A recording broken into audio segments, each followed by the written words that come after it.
Welcome to Jack and Jockeys with Justin And me. and very special guest, Claude's back. Claude's back. Oh, And an extra bonus guest. one more time for special guest appearance. Can't get rid of me that easy. I know, there's such continuity. It's amazing. We are here to discuss MGM Plus's acclaimed mystery horror drama series from. This will be covering season 3, episode 9, entitled Revelations, Chapter 1. So I've already got a complaint here. Revelations comma or Revelations colon? I wrote comma. I thought it said comma. Did it not say comma? My TV says colon. I swear Amazon said comma. Am I wrong? Well, my gripe is that presumably this is a reference to the Revelation, right? The Book of Revelation. I mean, usually when TV shows and movies and whatnot do that, but that is singular, so that's my complaint. But maybe it's not really intended to be true. It was a single revelation, no matter what. What was Yeah. Google thinks it's colon. So I guess it's well, colon. we're right off the bat with some really important insights. Yeah, no, you get your punctuation right. It's important. Okay? People don't take punctuation seriously enough these days. Yeah, I agree that I think the title is referencing the Bible, but and promising more. You know, a plural. There's more than one revelation. So take that Bible. Take that Bible. Ouch. Above and beyond. Although, here's a question: was anything revealed? It's a good question. Maybe.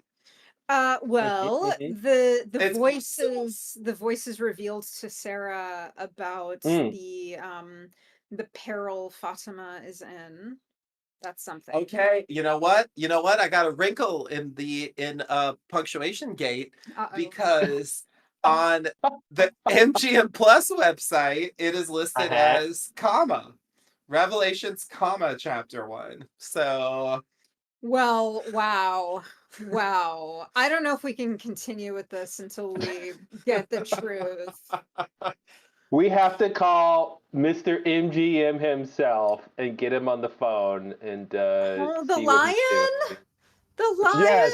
Lions can't Mr. use MGM phones. is a lion. They don't He's have a talking thumbs. lion. I mean, look, he knows how to get Hollywood moving and shaking without thumbs. It's chapter 1, okay? So maybe all the revelations didn't happen in chapter 1. I agree, maybe they're coming in chapter 2. I think there was a few things that were revealed. So, we can get into them as they go. Yeah. So overall, what did you think of this? What are your general and specific thoughts? I was watching this episode and I thought it was slower than I expected. I thought, the second to last episode, I thought might have a little bit more action. So one of my thoughts watching this was like, I really want to rewatch the whole show because I felt like this season the writing has been not what I expected. It's been a bit slower than I expected in times and more disjointed at times than I expected. But I'm like, is that just my memory or has it been like this before? So I don't know. I guess I'm a little underwhelmed at this point. I'm surprised that Fatima's baby is the big event of the season. Clearly, I did not think that was true when the season started. I didn't think it was all going to be about the baby giving birth to the baby in the finale. I thought something was going to be more complicated before that, but it was really long and drawn out of just her having this like baby pregnancy part was more drawn out than I expected. I like the Jade stuff is interesting. He's one of my favorite characters because he's trying to figure things out. The Julie stuff is interesting. The Tabitha stuff, we got a brand new. The thing about this show is they just keep inventing new things. So now she can have flashback memories from other people that's not her. She can Yeah. get other people's memories from touching or from being in a certain location. So that's brand new. I mean, she's been through a lot already, and now they're gonna just throw this as something new that's happening. Victor says, or the boy in white told Victor, things are changing. So I'm not sure if, that she's getting these visions and stuff because things are changing. That's an Yeah, interesting but thought. yeah, but and it seems pretty clear there's factions, because you have the Ankui kids who seem to maybe be not on the same page with the boy in white. Yeah. And then you've got the kimono lady who's doesn't seem to be on the same page exactly. I don't. It was almost like the Akui kids were sending Tabitha to find Fatima, Yeah. and but she was being held down and quiet by the kimono Yeah. lady. So it seems like they're not on the same side. I Yeah. don't know. Or was the Akui kids just trying to get Tabitha to have the flashback, related to the Victor's mother, who is related to the journey of saving the kids. I don't know. I'm a Yeah, little I over some wondered of those that as plot lines well. because it's like boy in white. It's so funny because he started out with he said well, like I'm trying to help y'all, but like I told Christopher everything and it didn't work out. So y'all just need to figure it out for yourself. I'm like, when did you come to that idea? Because earlier this season you were invested and then you gave up. So did you give up because you changed your mind and said, "Oh, they just got to figure out themselves"? Because when you told Christopher all that stuff, that was like 30, 40 years ago. So Yeah. Yeah, that felt like a cop out to me. yeah. Yeah, I felt like it was a Jacob moment, like trying to Mhm. explain like why he's not getting more involved than he is if he knows all this stuff, Mhm. Just But it's a not bit of telling the a person who needs to know, right? Not coming to yeah. Tabitha and telling her, I did that, but once I saw you did whatever, I was like, this isn't gonna work. Let me just let them figure it out. But it's also But like, of course but he don't we have also pressure? pushed Tabitha out the Yeah. tower, But isn't so there a time pressure that he's at least intimating so it's like, shouldn't they be figuring things out quicker? I don't know. Like, I think they need right. your And help, bro. is the They the do. changing that's happening that he references, is that to do with Mm-hmm. Fatima's baby, or we've Mm-hmm. already talked a lot this season about the season changes, and so there were already changes afoot, but is he talking about something more specific? I also thought that line Mm-hmm. was pretty funny because, of course, it's the same actor, so he looks older, and so it's kind of a way of Mm-hmm. explaining His in the voice is world deeper too. why that kid Mm-hmm. is older.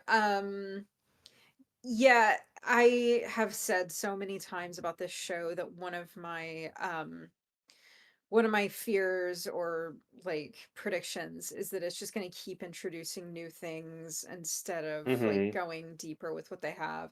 That didn't really bother me so much in this episode, but we did have the monsters showed back up for the first time in a while.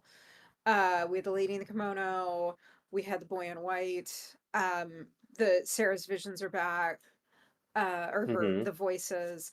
We had the cicadas. We had Christopher, a vision of Christopher sitting on the roof of the porch, which I don't even know. Like, does Jade know who that is? I guess from the Polaroid.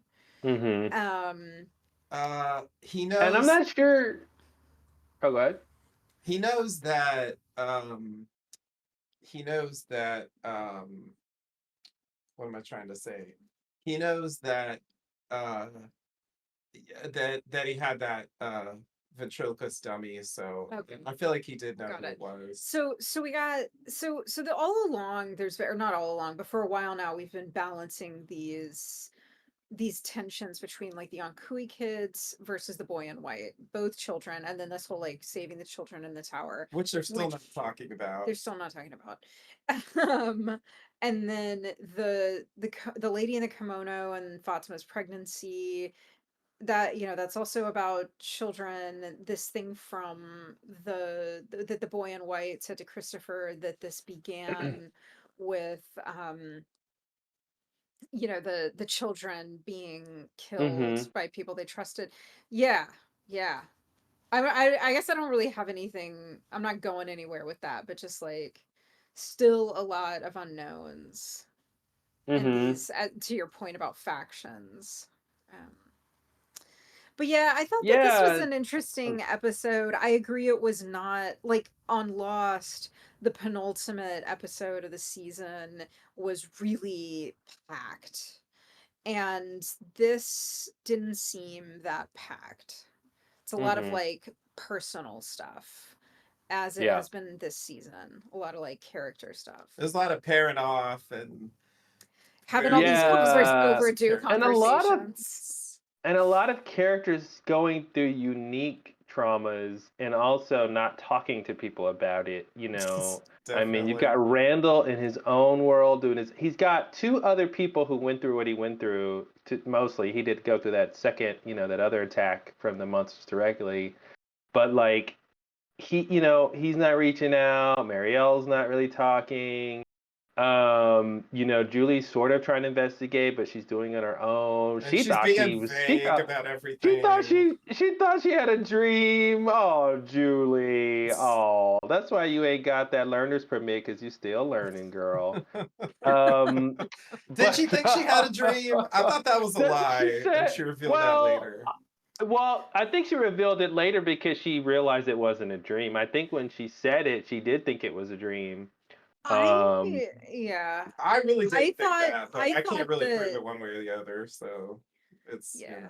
it's fine either way. I think at some yeah. point she realizes it's not a dream, whether it was earlier or later. I Yeah, get the yeah, yeah. impression Maybe it that was self she delusion. Yeah, sure. yeah. I could buy that. I could buy that. But yeah, I didn't because like but then yeah. I definitely got annoyed multiple times this episode by the vagueness, and I definitely had lost flashbacks of like people making these pronouncements, or either making grand pronouncements like this will save us all, or Mm-hmm. or describing events that we saw on screen but in such a vague way as to be completely useless.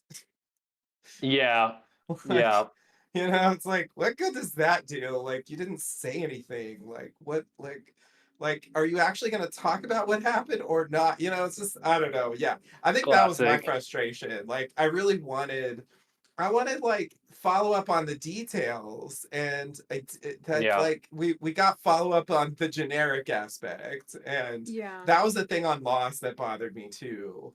yeah. So, I mean, I've been there before, but yeah, I definitely wanted there were some interesting elements, and I think there's potential that it could go somewhere. But yeah, it definitely wasn't the most reveal filled episode for an episode called Revelations. Mm-hmm. Mm-hmm. Uh, I don't know if I've mentioned this before. I don't think I have, but or probably off podcast. My theory on the title of the show, where the title comes from, to coin a phrase, Comes is from. I know comes from I've been for a while thinking that it has that it'll make sense within some context of a phrase, and the phrase that I'm leaning towards now is something like, someone's gonna say one day, what is this place, and then someone's gonna say, or the boy in white, or somebody's gonna say, this is where nightmares come from. So Mm. that's my idea.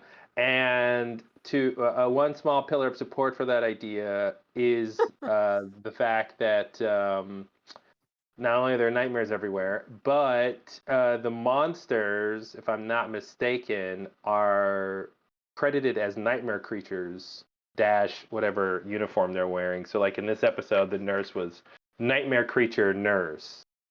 Interesting. So anyway, just put that Oh, okay. little put a pin in that for I later. like If it. yeah. I like it. I'll take So it. instead of a place where dreams come from, it's a place where nightmares come from. Yeah. Well, if it's apt. Justin, did you want to start us off with your checklist? Could do. Yeah, we ready to dive in? Shall I get my I think we notes? should. Yeah, I think All that's right. just the pearl of wisdom to launch I've us got my swimming trunks on. I'm ready to dive in. in. Okay, good. Um, all right. Well, so my weekly check-in, do they mention the boy in white? Yes, they do, technically. So much more. Not in the context I wanted. The reason why I brought this up was the lighthouse thing, which wasn't Yeah. remotely What an addressed. artifact. So I feel like this doesn't fulfill why I wanted it, but they did show the boy in white, so I'll admit it.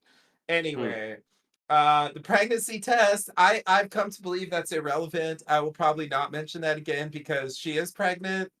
So it doesn't Pregnant with that something. that whole issue of like, is she pregnant or not? Like the answer is yes. It's just clearly like some supernatural crazy thing.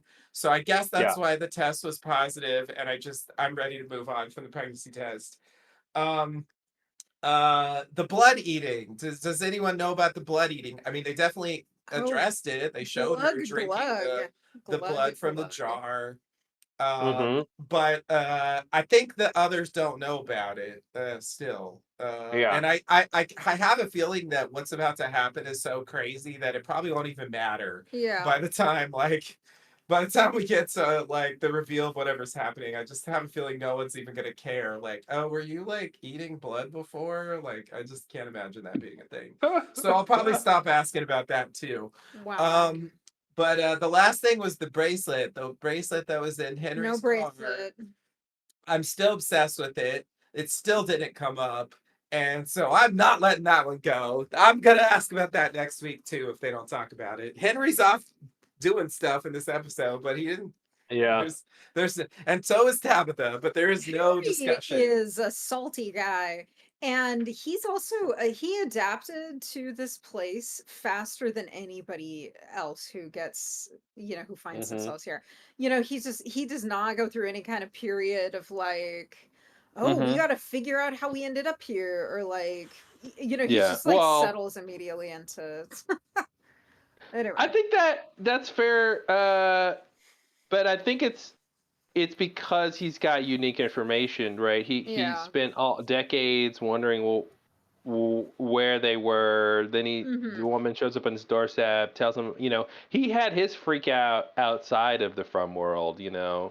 and then so when he showed up, obviously he didn't know the sort of horrors that were going on there in detail, but yeah, I think he showed up just willing to accept that this wasn't a normal place, versus Acosta, or Copsta, excuse me, Thank you. is still gonna take some while before she gets ramped up. And Yeah, speaking she's of a more character intense. nobody likes, man, she's still. I feel bad for that actress because the writers aren't doing her any favors. They're not giving her anything, any reason for people to like her.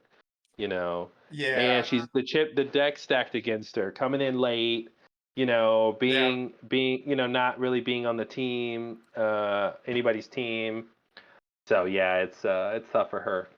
Yeah. And then we'll talk about it, but I just want to say real quick that when she was gonna pull her gun out on Victor, and it's like, okay, it's not. Yeah, we all but look, babe. also We know you don't it is have any not bullets in that loaded. gun. Yes. So, Yeah, I feel like they wanted That us to was forget so that. irritating.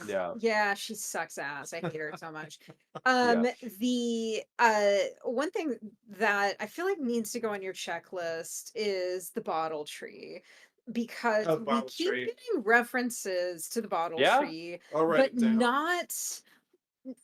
There's still some things like I want 10 minutes with Henry to just ask some questions about that original bottle tree. And he brought Mm-hmm. it up this time, but he didn't say anything Only in about passing. Yeah. That's one of many examples of characters technically saying something that had the potential to be interesting, but just wasn't. Yeah, and it's tough when they say it in a scene where the other character is also interested. So Jade could have been like, "Oh, yeah, your wife made these, right? Do you have any tips? Do you remember how she did it? Was there Yeah. any process she used?" Like When you just dropped something. acid at that tree, had she already turned it into a bottle tree? Yeah, This is a that's one question that we question that's want to unanswered. know. Another Hmm. question that was brought up by this episode was like we see Jade rehanging the bottles on a different tree by Yeah. some building. I don't even know where that was. Anyway, I thought it was um, behind the bar. was that supposed to be the bar? I The just bar has two assumed that though. stories. I don't know. I I just don't think assumed it that's was right. behind the bar. And I agree that made sense, but the way the building looked, it just seemed too big to be the bar to me. It looks like a farmhouse. Yeah, that's what it looked like. It looked like Oh, the okay. It farmhouse. didn't look familiar to me at all. But I was just Well, like, I don't know what place this is. They don't really Yeah. say, so I guess it doesn't really matter. But the Yeah. point I yeah. was gonna make is that like in that earlier episode, and I looked it up, they basically said that they took all the bottles down and they took all the Uh-huh. papers out and they were Yeah. comparing them. They were talking about the papers from this tree are cursive Yeah. and the papers from that tree are print, blibbity blah blah blah, right? And then we see him rehanging them on this new tree, but then they go, Victor goes to the faraway bottle tree, and the bottles are there. And I'm like, Yeah. did Jay put them back? Like, what? I don't understand. Like, it was I just don't think weird. my memory was that I thought he said from the main bottle tree, I thought he said they looked at some of the numbers. I didn't think they took every bottle down and got every bit of every number. Well, I didn't think they did that. we're gonna have to go back and roll the tape because I thought he said that he took every I single did piece of too. I paper thought he down. said he took Okay. every single one. But regardless, I think that if it's important, the writers will circle back to it. Yeah. It's just kind of It seems like a like, waste of time because yeah. we've seen him waste time before, and now I'm thinking Tons. the one thing I liked about this tree was it looked like his diagram of the bottle tree that he had been analyzing, where it was more of like it was kind of like I don't want to say a flat tree, but like the branches were kind of more on one side, and the way he had drawn the bottles, Yeah. like this tree looks like that image versus the other bottle tree. It's more like branches are 360 and the bottles are everywhere. Yeah. So, but yeah, I don't know if he has any plan, right? He didn't really say, I've got a hypothesis, And Yeah. also, if this tree doesn't have a hollowed out middle part, will hanging the bottles do anything? Like, what is he even trying to do, right? Like, Well, Unclear. only one of the two bottle trees was a faraway tree. yeah. Oh, that's right. Okay, faraway tree is that's what they called it. So, It is weird though. Yeah, the Boyd and Sarah wait, there's two one bottle just trees. yeah. One's a far. There's two bottle trees, and out of those two, one is a faraway tree, right? Yep. Right. That's the Okay. one that And Tabitha went through. are you guys saying that Jade said he took all the bottles from the bottle tree Both. Both. and not From the? both of the I'm bottle sorry, trees. I meant from both of the bottle trees. Okay. Yeah. Okay, Yeah, gotcha. both. Yeah. Because he was So I don't comparing them. know. He was talking about the contrast. He said they had I the same do numbers, think. but one was in Yeah, I remember that. cursive, and the other one was Okay. like written the I do number. remember You So know? that. I'm just gonna say, like, deleted scene. He puts the bottles. back. Yeah. I mean, that's the thing that makes the I- most sense. I just think it's weird not to say. I'm gonna put out a Or prediction. he just he didn't literally take the bottles down and take the papers out. He just like left the bottles, looked at the paper, and put them back, kind of a thing, and just wrote the numbers down that were from the piece of paper. He took the pieces of paper to the bar, but Oh, he because could he have. did need you're right. He needed the handwriting analysis part, so he did need the pieces of paper. But regardless, it's fine. Okay. They're also not going to show us the ladder that he used to tie that shit back up there, but that's okay. Anyway, here's my prediction that next episode, the final episode of the season, he is going to figure something significant out. Like, You I mean think he's gonna have a revelation. Oh. Colon. or comma? Yeah, I think he's gonna crack some kind of code. That's the extent of my prediction. Okay. Um. That's I wish that were optimistic true. of you. Well, we'll see. Yeah, I'm not so convinced, but it's possible we'll get something. But I think back to the end of season 2 when he goes in the tunnels and he sees the Mm-hmm. Ankui kids, he sees the altar, he sees the Yeah. stuff that Victor described basically, and he sees the symbol on the ceiling. Yep. And And nothing. it led to nothing. Yeah, like it really didn't. There Mm-hmm. was just no value to that except that we get a visual of this Yeah. thing that we hear about It's later. interesting that we, we have it confirmed in an earlier episode, like last episode or the one before, I guess last episode, that was really just how the roots grew. And Yeah. so what is the They put their meaning hope of into the tree, and the uh-huh. tree's roots grew in that design, or something like that. Yeah, Yeah. so okay, so did this symbol previously have meaning and they just sort of like manifested that shape in the roots? Is it something Mm-hmm. protective? It doesn't seem like they're being protected there. But that symbol appeared, I think, first in the roots, to us at least, in the root cellar where Fatima Oh yeah, that's is. true. Yeah, that was where So He Jade had saw it like the a first flash of it, time. right? Yeah, yeah, yeah, he saw that guy in there yeah. and Yeah. in the cabinet or I think whatever. we're never gonna get an explanation of Wasn't there like that a rock. boulder on top of Yeah, him? we're Yeah, never yeah, gonna hear about that yeah. boulder. There's a boulder.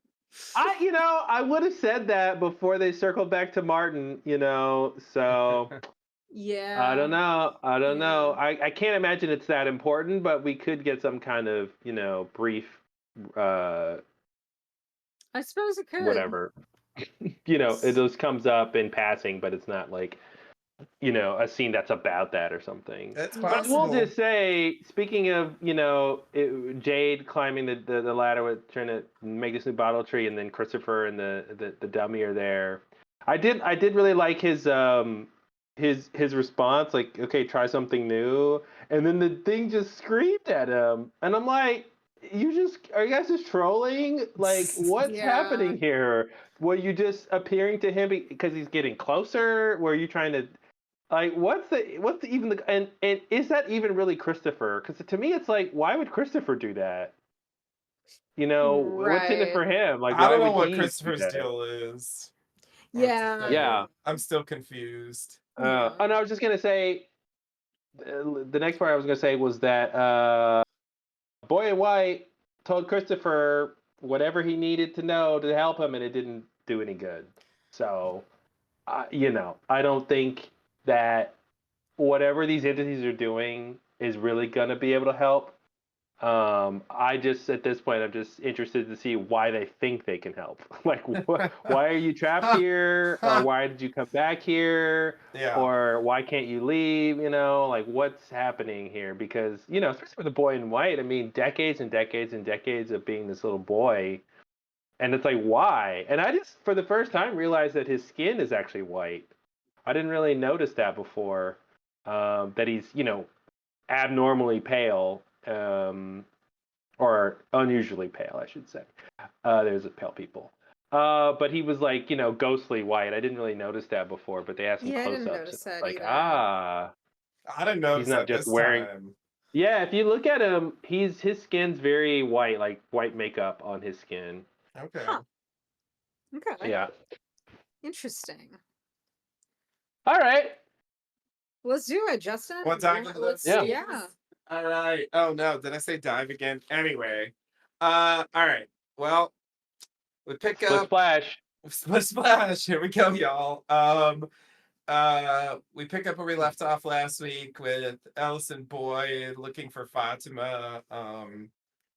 She was gone from the shack, and Boyd thinks it's getting dark, but Ellis wants to keep looking, and then Boyd has a Parkinson's episode, and Ellis helps him walk.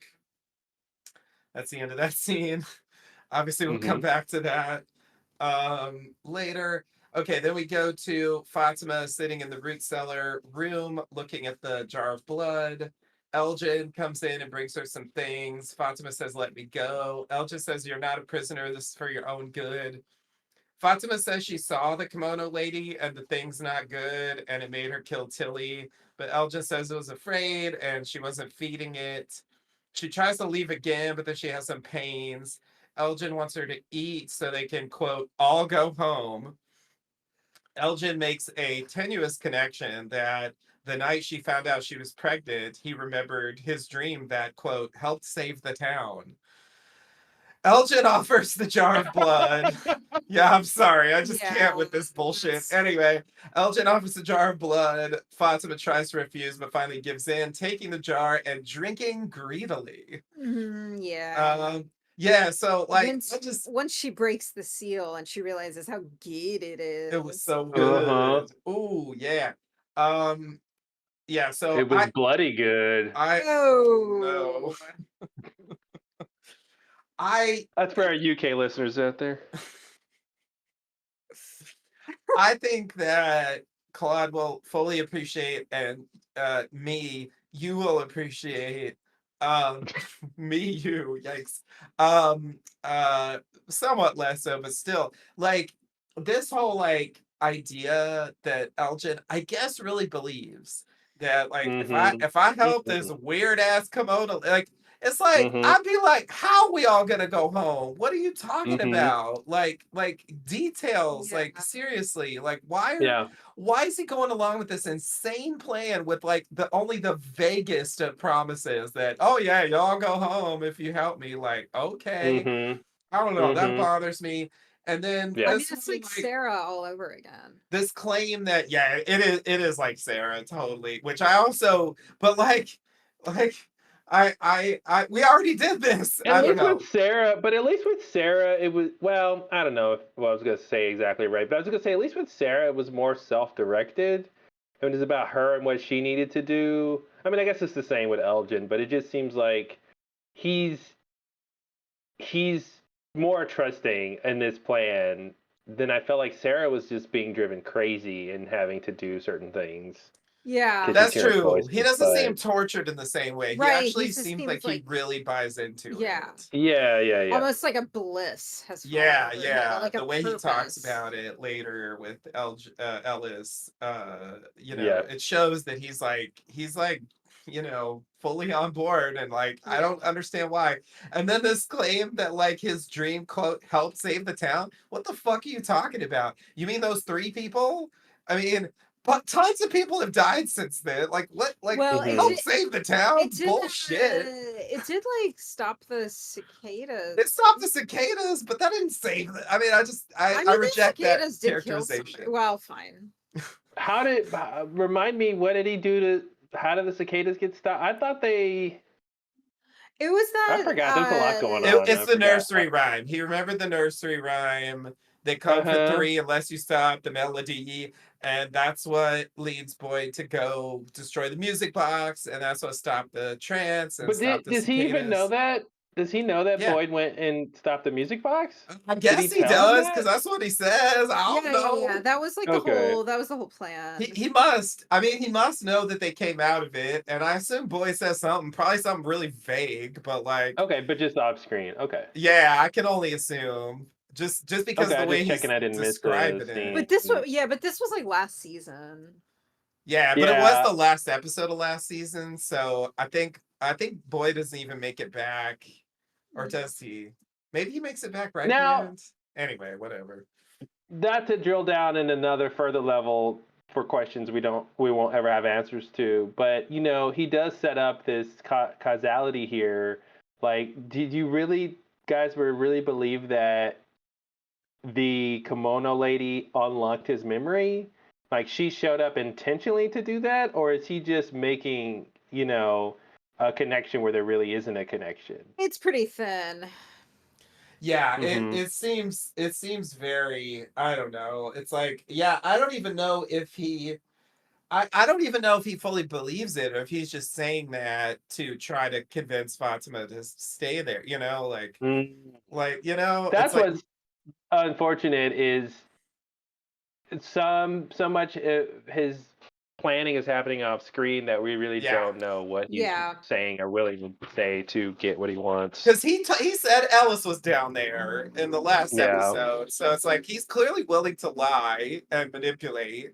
And Yep. so it's Yep. like, you know, and he's vague. He's vague with Ellis too in this episode. Like he's sort of like Mm-hmm. trying to reassure him, but it's like, what Yes. do you know? Why are you talking like this? What, you're being Yep. weird. Like it comes off Yep. as suspicious. Yep. So yeah, like I agree. I think it did become clear in this episode to me that there were conversations with Kimona Lady off screen where she told him some stuff that we She never got to started with see. "Help Me," and Yeah, now it's help Fatima produce a baby yeah, that is gonna, that needs blood, uh, which I And still don't you'll all get understand off the how island. before it needed rotten food and now it needs blood. So I don't Mm-hmm. understand. Those are not the same things.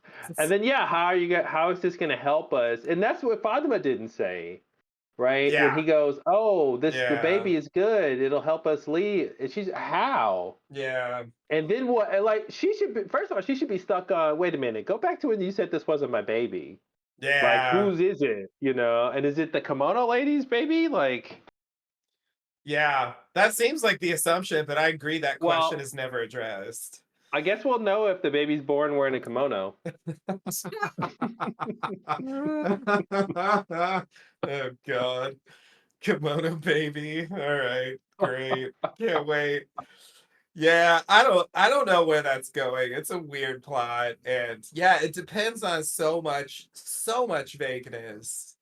It's it does feel like it's on another level from, leave the door open, kill this Mm-hmm. boy, like Mm-hmm. those are like Mm-hmm. simple short actions Yeah. that she could do one time and then be done. And this is a whole series of like elaborate tasks that he has to go through to Yeah. make this happen. And so yeah, it's like you would think it would raise more questions. I agree. Even Fatima's not asking enough questions here. Mm-hmm. Even if we're supposed to believe that Elgin is just bought in because I don't know, she appeared to him, so he just like trusts that for some reason. I don't know.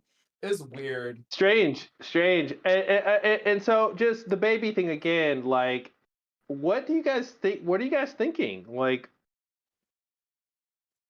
Like, what's what gonna do I happen think when that this baby's baby's gonna be? born? Yeah, what's it gonna do? Yeah, It's a I don't baby know. that wants blood so badly that when it was hungry, it forced her to kill somebody. Yeah. And I'm just like, what is that birth scene gonna look like?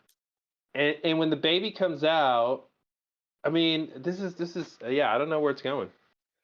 It's Yeah, I don't either. I keep thinking like Ankui baby Mm. or yeah, I mean, I was thinking that when like nothing gets born. It just like she transforms, like Mm-hmm. a chrysalis or something like she becomes one Hmm. of the night monsters or I don't like that Mm. answer. I think it sucks. So I hope that's Mm-hmm. not it, but you know what I Sorry, mean? Like Elgin, I nothing must gets go into born. the night. I am a night monster now.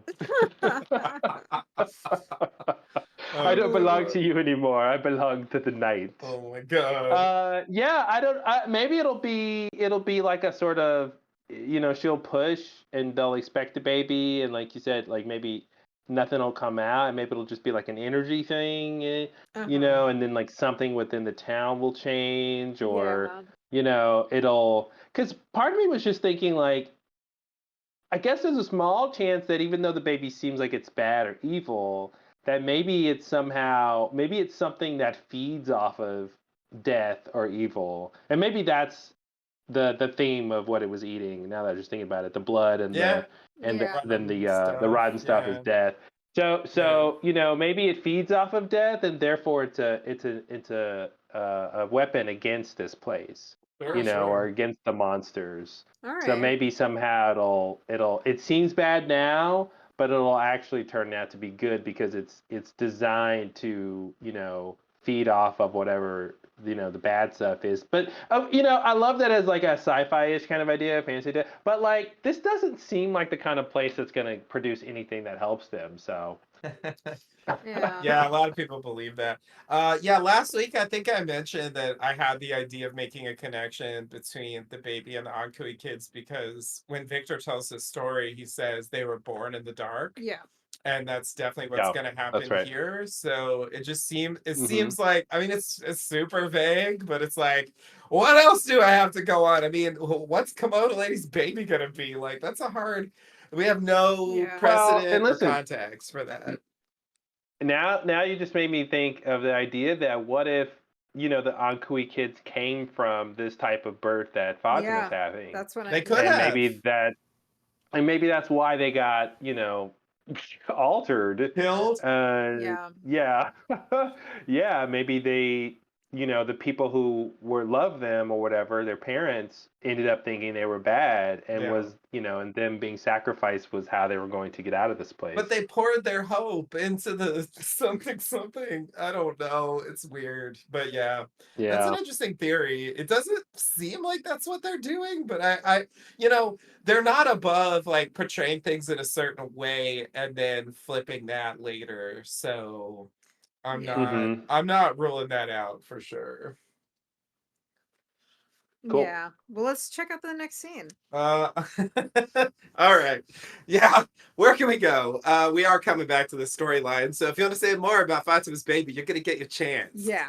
It's not going All anywhere. right. So we go to credits and then we come out. We got Victor doing a Victor freak out, as he often does. This is just like following up from his big revelation in the church basement in the previous episode. So so Tabitha's Hmm. there and Sarah's there. Tabitha tries to talk him down. Victor regrets telling his mom what the boy in white said. Tabitha grabs Victor's arm and has some kind of episode. This is a major element of this. We actually end on this point, so this is where it starts. Um, it's like she's getting a vision or something, though Yeah. we don't see any vision until the very end. Yeah. Um, Or is she getting a revelation? oh, Oh. oh, look at that. Yeah, that was too good. Why didn't I think of that? Anyway, Victor storms out as he does. Sarah asks what happened. Tabitha doesn't know. And then Kenny comes in to tell Tabitha about Julie and she leaves, ruining our chance to discuss anything interesting. Yeah, I this is another thing that bugs me about this episode. Like, and we do end on this point, so I might end up saying this again later, but that Victor gives this long monologue. I read the full thing in the previous podcast, and he tells this story. We were just talking about it with these Yeah. kids that were born in the dark and murdered in the dark, and they poured their hope into the roots and it formed the symbol. And it's like, Hmm. what the fuck? Like, it's all this shit, right? And then after all that, Victor's like, Christopher wouldn't do it, so I told my mom.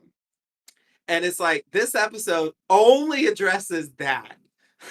It doesn't talk about anything else that he said. It just talks about the fact Mm, that Victor told his mom this thing and he feels guilty about yeah. it, and that's it. That's what it boils down to. Yeah. This seems like such a lost thing to me, where it's just like they end Yes. up To focusing. pick up the most pedestrian part of Yes, it and not the exactly. metaphysical Yeah. fantasy part. Yeah. Yeah, it's like no one's even talking about like what the fuck was all Hmm. that shit about, Even Tabitha, who's seeing Hmm. Cooey Kids, is not talking about Well, this and it's crazy like ass on the one hand, story.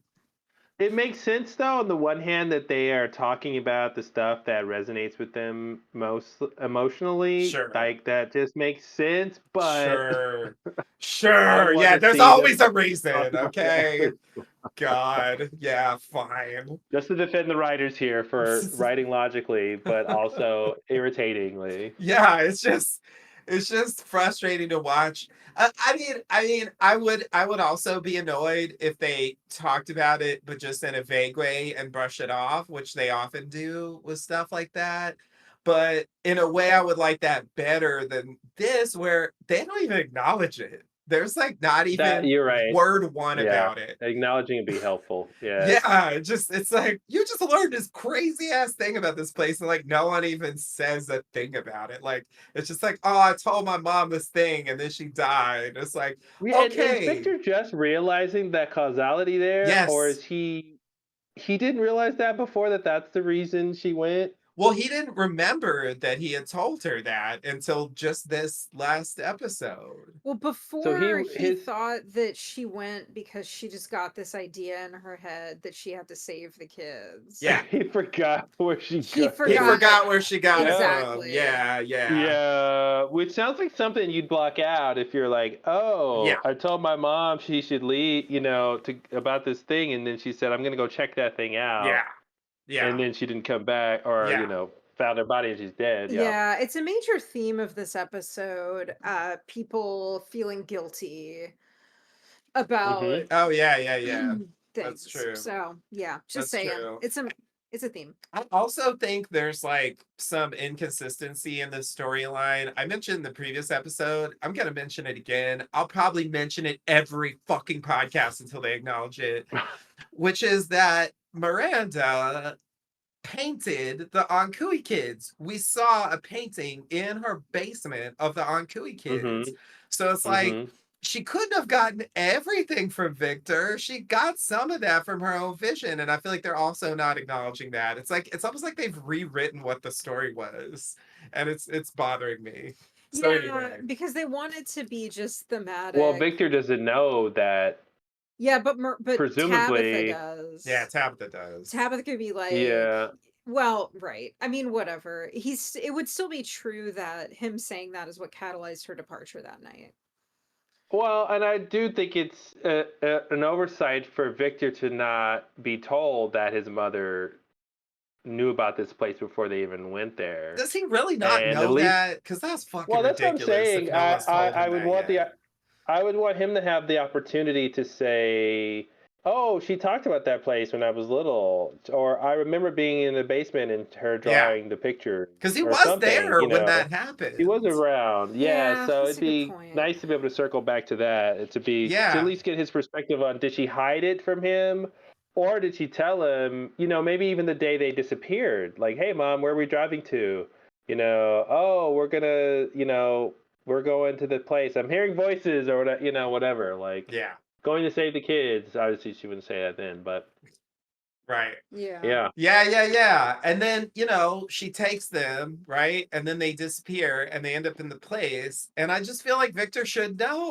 Like, I just find it so strange. I mean, maybe Yeah, she was Victor should hiding say, it, but yeah, she should have been like, "Yeah, my mom told me that we're here to find the kids," or "My yeah. mom said that," because it's, and I guess maybe we're supposed to believe that just because she had the paintings of the kids doesn't mean that when she got to the front world, she thought she should save them, Yeah, that's or true. she knew that there was any That's true. people to save. And we don't even know if the kids, appeared to her the way they appeared to Tabitha. But wait right? a minute. Wait a minute. No. Didn't Tabitha and Henry specifically discuss the kids and the tower and all that stuff? I swear they did. Am I wrong? Am I wrong about that? But are you? Yeah, no, they did discuss it, but are you saying Henry that couldn't You have said- known about that unless Miranda knew about You that. saying that Henry, in the episode where Henry tells Tabitha all this stuff about Miranda? Yeah, before big she- basement scene. that that he talks about there's- kids needing to be saved? Yeah, I think Yeah, she I mentioned think- the kids I in the think that's tower, and that's what true. turned him. Like, Yeah, because that's true. You're right. because You're right. yeah, because initially Okay, so now we're in a situation where Victor's just wrong. Yeah. Yeah, but I mean, that's also not. I mean, I don't think it's really worth. Victor's just wrong. Oh, it makes it even worse. Oh, I'm so annoyed now. Oh my god, I had forgotten that was actually the crux of that But storyline. here's the thing: it's still true that him saying that led Yeah. her to leave that night and get killed. It's just still so less it's his still- fault. Yeah, it's less his fault, but people don't blame themselves out of a sense of logic. Yeah, People yeah. feel a tremendous amount of guilt about like this. I think this is realistic considering how traumatized It's just he that he's is. not. It's just that he doesn't have all the information, even if he wouldn't, feel guilty about that part of it, he still doesn't even know the whole context of what happened with her. I don't know what he knows. I don't know like what they told him when Henry arrived. Or what he knew beforehand. Yeah, know? she might have said Mhm. something. Because all that stuff that she But- went through was before they came. What so. I'm saying is, I feel like you're frustrated because you want to get deeper into the mysteries of her dreams and the Ankui kids and all of this, but that in reality, a person in this situation would feel that way, especially somebody who was so deeply traumatized. It's just that we have the distance of watching a mystery show where we want to know more about the mysteries. I just want, especially Tabitha, since like she's personally implicated in that thing, and she's there with Victor in this episode, trying to comfort him and stuff. Yeah. Multiple scenes of that actually, and she never brings up the fact that, oh, Victor, you know, your mother was seeing those kids Right. and knew they were locked in a tower before you told her anything. Right. She wanted to Mhm. Yeah, save it's them, like and he's- that's why That's she the went to the town line. in the first place. Yeah. Yeah. Victor, it's not your fault. Your mother was trying to save those kids before y'all even got Yeah, to this yeah. place. She just didn't know about the tree. I think that's the only thing he told her that she didn't know. That like there's this tree. You go through this tree, and that's how She didn't have a place. Yeah. She was like, "Oh my God, I'm at the place I've Yeah. been dreaming about. Yeah. Oh, the kids, I got to save them, but how?" And Yeah. then he tells her this, and then she goes off. Exactly. Yeah. Exactly. And I just think I would that's say at least that's consistent. You know, that's a straightforward, consistent character motivation. Yeah. At least that makes sense for It her, on her does. perspective. It does. It's just, added to the list of like details that they're not acknowledging because they want to push an agenda. Yeah. Well. Not an agenda. It just reminds me of the whole thing with Dale and going through the tree. I felt jerked around. Like they knew they were going to a certain place, and so they oriented everything to get to that place and ignored everything that would make going to that place not make sense. That's called writing. Yes, I think they did that. But like to me in a way that I found very annoying. Yeah. Yeah, there you go. It just Bad felt writing. it just felt rigged, It felt like the game was rigged. Sorry, I Who's even in control of TV, right? seriously, who's pulling the strings here? Mhm. All right. So anyway, that's some stuff. Are you ready for the next? Yeah. Okay. So Christy, oh my God, I'm angry again. Oh boy. Christy It's been checks. a long podcast. I know. I keep getting so mad. Christy checks Julie and says she's okay. Christy asks what happened. Julie tells a lie. I call it a lie, but maybe it wasn't a lie. Maybe it's a delusion, or maybe she really believes it. Who knows? That she had a quote weird dream. Christy wants Julie to stay there. Jim agrees. Jim asks Julie what they were doing out there. Jim says she went there with Randall. Ooh. Tabitha comes in to check on Julie. Jim leaves. Okay. So mostly business. I'm gonna complain about Julie later. Mm-hmm. Okay. So Randall tries to look at his scar in the mirror, but then he's plagued by cicada sounds. Jim shows up, breaking the spell. Jim asks what he and Julie were doing in the woods. Um, Jim reveals that he actually thinks it has something to do with the shared trans thing. It's not what we were assuming here, personally. This is what it seemed like he was gonna go do a Jim thing. Yeah, he's not very Jim in this. And then he actually he turned a corner where he's like, no, I'll actually for real ask questions. And not just be Henry appears to have gotten through to him. Yeah. Yep. It definitely seemed like he turned a corner, which is what I was hoping in the previous episode. Yeah, anyway, thank God. Randall's actually less helpful than Jim is in this scene. So Randall says he was teaching her how to drive, and they ended up in the woods. He's vague about that, of course. Thanks, Randall, but he has no idea what happened, what's going on, or anything about the ruins. Thanks, Randall.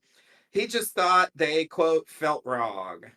Jim reluctantly accepts this and tries to leave, but Randall says, just give Julie some driving lessons. Everything else is useless, and none of them is getting out of there alive. Jim doesn't accept that and leaves. I think that was him being old Jim. That's still Jack, just like on Lost. That's Jack just not accepting what's being told in his face all the time. Yeah. So you know, 2 steps forward, but he's still got that Jim. Uh, Yeah, stubbornness. yeah, the stubbornness. Yeah, no, you're right. It is there. It is there. But it's less whatever that like stay away from my It's less family thing. confrontational. Yeah, it's Yeah. less. He's not operating out of fear, right? So I think that's Right. what Henry told him is Yeah. like you like be more reasonable. Yeah. But yeah, like what's up with Randall and these cicadas? What he's in his own personal hell. Yeah. Like no Not one's, telling you know, anyone. Yeah, it makes me not wonder, because Julie says that ever since that occurrence, she hears screaming all the time. I wonder if he hears screaming or if he just has the cicadas. And I wonder what Marielle's version of this is. Yeah. Surely yeah, she still has some kind of Which they lingering haven't really talked haunting. about. It's like yeah, she's not even there. Yeah, yeah, yeah. Yeah, she briefly makes yeah. an appearance in this I episode. think I think they. I don't know. I'm confused what they're doing between her and Christy. Christy. Yeah. Uh, Yeah. yeah, because it's like "Oh, we need a doctor. Well, we got 2 to choose from. It's just- How bad is it? Like, who's available? Is which somebody one's stuck in a bear injured? trap? Yeah, Yeah. exactly. It's a little odd, and I thought all those scenes with her and Randall should have pushed this plot forward with their shared Yeah.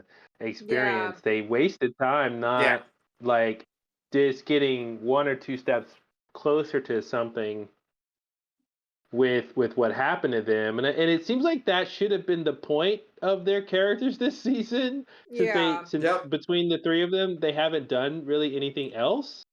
Um, so it seems like that should have been the point. Is like, okay, this season they're going to explore the fallout of the trauma from that experience and try to figure it out. And it's like they did pieces of that. Obviously, what Julie's doing is the bulk of that. But it's strange that they didn't really have the two other characters get further down that line, even with Randall getting some attention from the monsters. And like, I still don't understand. They ripped him up just for him to be bandaged up fairly decently, Yeah. and like, okay, why? Yeah. Yeah. Good question. I wish I Yeah, knew. Yeah. I wish I knew. I do wonder what's going on with these cicadas and how it's going to tie in. It's really not obvious. I'm beginning to be skeptical that all of these threads are going to be addressed or They won't be, resolved in the next. absolutely. There's only one episode. I mean, how much can they even yeah, get to? Cabin Thumper. I mean, I There's think not you're going to be right. anything. Yeah, there's not going to be anything about Cabin Thumper. Like, There's not going to be anything about the cicadas. yeah. it's like, are we really going to do another season where we still haven't dealt with the cicadas? Like, Yes. seriously? Mhm. Seriously? It makes me think the cicadas are a metaphor for like that Randall is a ticking time bomb, that something is brewing, something's growing, something's waiting. He's still a target. Interesting. And the same way, especially when he was about to take the bandages off and they didn't let us see his face. I'm like, Mhm. okay, are they, is it gonna heal in a weird way? Is he, what's the point of this? How is this, his attack and he's still got the cicadas going? Yeah, I feel like we will get to something with that in the next episode. Oh God, I Um, hope so. I do. I would put my money on us figuring out. It might not be over, but we'll at least have something to Progress. go. Oh, okay, that's what's happening. Yeah, yeah. Yeah. I deeply, deeply, desperately hope you're right. I Well, want because he's desperately. been in this cicada mode since the first scene we saw him in this season. Like that when Yep. Boyd goes to on the bus, we get these cicadas, and then Boyd comes in when he's like, "Oh, I'm gonna catch a monster," like which that idea fell by the Yeah, and wayside. if it was just lingering trauma, I felt like they would have given him or one of them an opportunity to just throw that out there. like maybe even the scene with Boyd, right? When Boyd comes on the bus, right after Randall had just seen the cicadas, and Boyd's like, or heard them, I forgot, and then he's like, "What's going on?" And he doesn't say anything to, like, if he had said, I'm still hearing those damn cicadas every now and then, and then did he go, that's just this place getting at you, Yeah. or you're still, that's PTSD, some very better way to write. No, that's just PTSD. So at least we could just say, at least we could like stop focusing on it and go, oh, okay, that's just them being creative with how trauma is for these people. Yeah. And then if they want to make a plot point out of it later, they can. But I feel like they didn't even, do that. No. So all we're left to do is think it's important. Yeah. Yeah. Totally agree. Oh my God. 100%. All right. Well, shall we move on? Let's go. Okay, so the next scene, we got Boyd and Ellis. They arrive at the sheriff's station. Ellis wants him to go to the clinic after the Parkinson's thing. Boyd refuses. Boyd reveals that that he knows what's happening. Like it wasn't just some random episode that happened out of nowhere. And so he asks Ellis to sit down so they can, quote, talk. To quote. That's what he said. Yeah. That's what he said. So I quoted him. Okay. All right. So we'll pick that up later. I assume that's Yes. okay. Yep. At Colony House, Donna has a memory of Fatima's anniversary. All right, that's the scene. Yep. I just want to say real quick, even though it's not relevant, that was the night that that idiot opened the window for the monster that he'd been leaving flowers for. Anyway. Yeah, they were having a big party. Bringing about a chain of events that would completely change the tone of Colony House life. Anyway. Forevermore. Yeah, it's true. It's true. I don't think she was remembering that part. No. But I did. You did. Thank you. Coming in with the cloud irrelevant for Donna's silver lining. Yes. Okay. So Tabitha looks out the window at the infirmary. Jim walks over, says Ethan's asleep. Jim admits he hasn't been doing a good job, saying that Tabitha's trying to make sense of the place. And if there's a chance it can lead them home, he is in all the way. Tabitha says there's something Julie's not telling them, and Jim says he knows. Yeah. All right, so yeah, continuing with Jim's redemption, can we say? Yes, please. Wow, please say it all the time. Even though it's like, wait, so it has to get us home for this to be valid? Is that what's going on, Jim? All right, fine, fine. Good point. It's all merely instrumental for you? Okay, fine. Anyway, whatever. I still give him credit, even though I was like, I don't know. Do you have to make it a caveat like that? Yes. So anyway. Your support is conditional. Yeah. Clearly. All right. So Boyd has told Ellis about the Parkinson's and then says when it started. And then he says, then he tells Ellis the other people who know about it. Ellis says, you should have told me. And he asks if the leg thing has happened before. No. And concludes that it's getting worse. Boyd says there's something else. He reveals what happened with Tian Shin in the barn. We're going to break you or whatever. They made him watch, etc. And Boyd speculates in a almost Elgin-esque fashion that maybe the Fatima thing is part of the plan to break him. Okay, Boyd. It's maybe not everything is about you. But if it was for you, like, it's not been doing a good job because you've barely been involved in that plot line. But okay. So anyway, there at this point there's a knock outside. It's night, by the way, and there's a monster out there asking for Boyd. Boyd goes to the window and threatens her with a gun, and she mocks him, and Ellis pulls him away from the window. So this is our Yeah. first nighttime monster or nightmare creature sighting since the ambulance attack, I believe. The only other time we've Mm-hmm. seen him is like in the what do they call them? The tunnels. To me, this is when they are scary. Yeah. Not when they're, they look The like the face. face. Yeah. Yeah. Like Yeah. this is when they're Mm-hmm. scary. And the fact that she like holds her fingers up as if to gesture shooting herself in the head, it's so like psychologically chef's kiss creepy. Mm-hmm. Mm-hmm. Yeah. Yeah. Um It feels like it's vaguely picking up on the Because thing. he's pulling the gun as if it would do anything, right? I mean, that's the Yeah. key, Right. Not right? only would it Like, not have an effect on her, but also it would give her an opening to come in That and could let her kill in. them. yeah, So it's exactly what it was. He doubly really should be absurd. beyond being triggered this easily by them, I think. But I'll give him the benefit of the doubt because he's in the middle of talking about his Yeah. Parkinson's and Yeah. Fatima, and Yeah. so he's heightened. But And Tianchen, like it's a lot of yeah, stuff that's true. that he's Yeah, thinking about there. So yeah, I think that's It's the idea, but I do agree. It's like it's like not only ineffective but actually harmful. Like it's such a yeah. crazy thing to like even like threaten to do. it's also I thought, reminiscent of the scene when Ellis and Fatima are hiding in the sheriff's station Oh yeah, and mm, Fatima has a freak out. yeah, yeah. Um anyhow. yeah, Yeah, and I was yeah, gonna say, I thought it was just funny that this creature's just eavesdropping outside, waiting for her moment to knock on the Yeah. glass. She's yeah, like, yeah, "Is this a yeah, good time? Is this a good time? Ah, here's a perfect moment." Yep.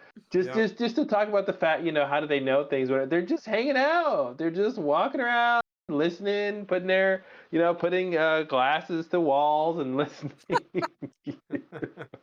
I don't know. I think they know some things by non-normal means, and I will give a Yeah, specific yeah, they example do. of that later. I know you will. Um, but yeah, in this scene, it is possible that she just had her ear to the window. Like that is totally like within the Yeah. realm of reason. So I will not deny it, but I still think they know shit, and I don't know Yeah. why. Did you finish Um, describing the scene? yeah, Okay, because I was gonna just jump back to why are we even? What is this scene? What's the purpose here at this point in the season for the Parkinson's to be flaring up? He's thinking about the next generation. This scene also reminded me in the scene later with Kenny that like if Kenny wasn't on the show, Ellis would be in Kenny's spot. I yeah, think there's the thing that I have wanted from the relationship with Boyd and Ellis is like more scenes together.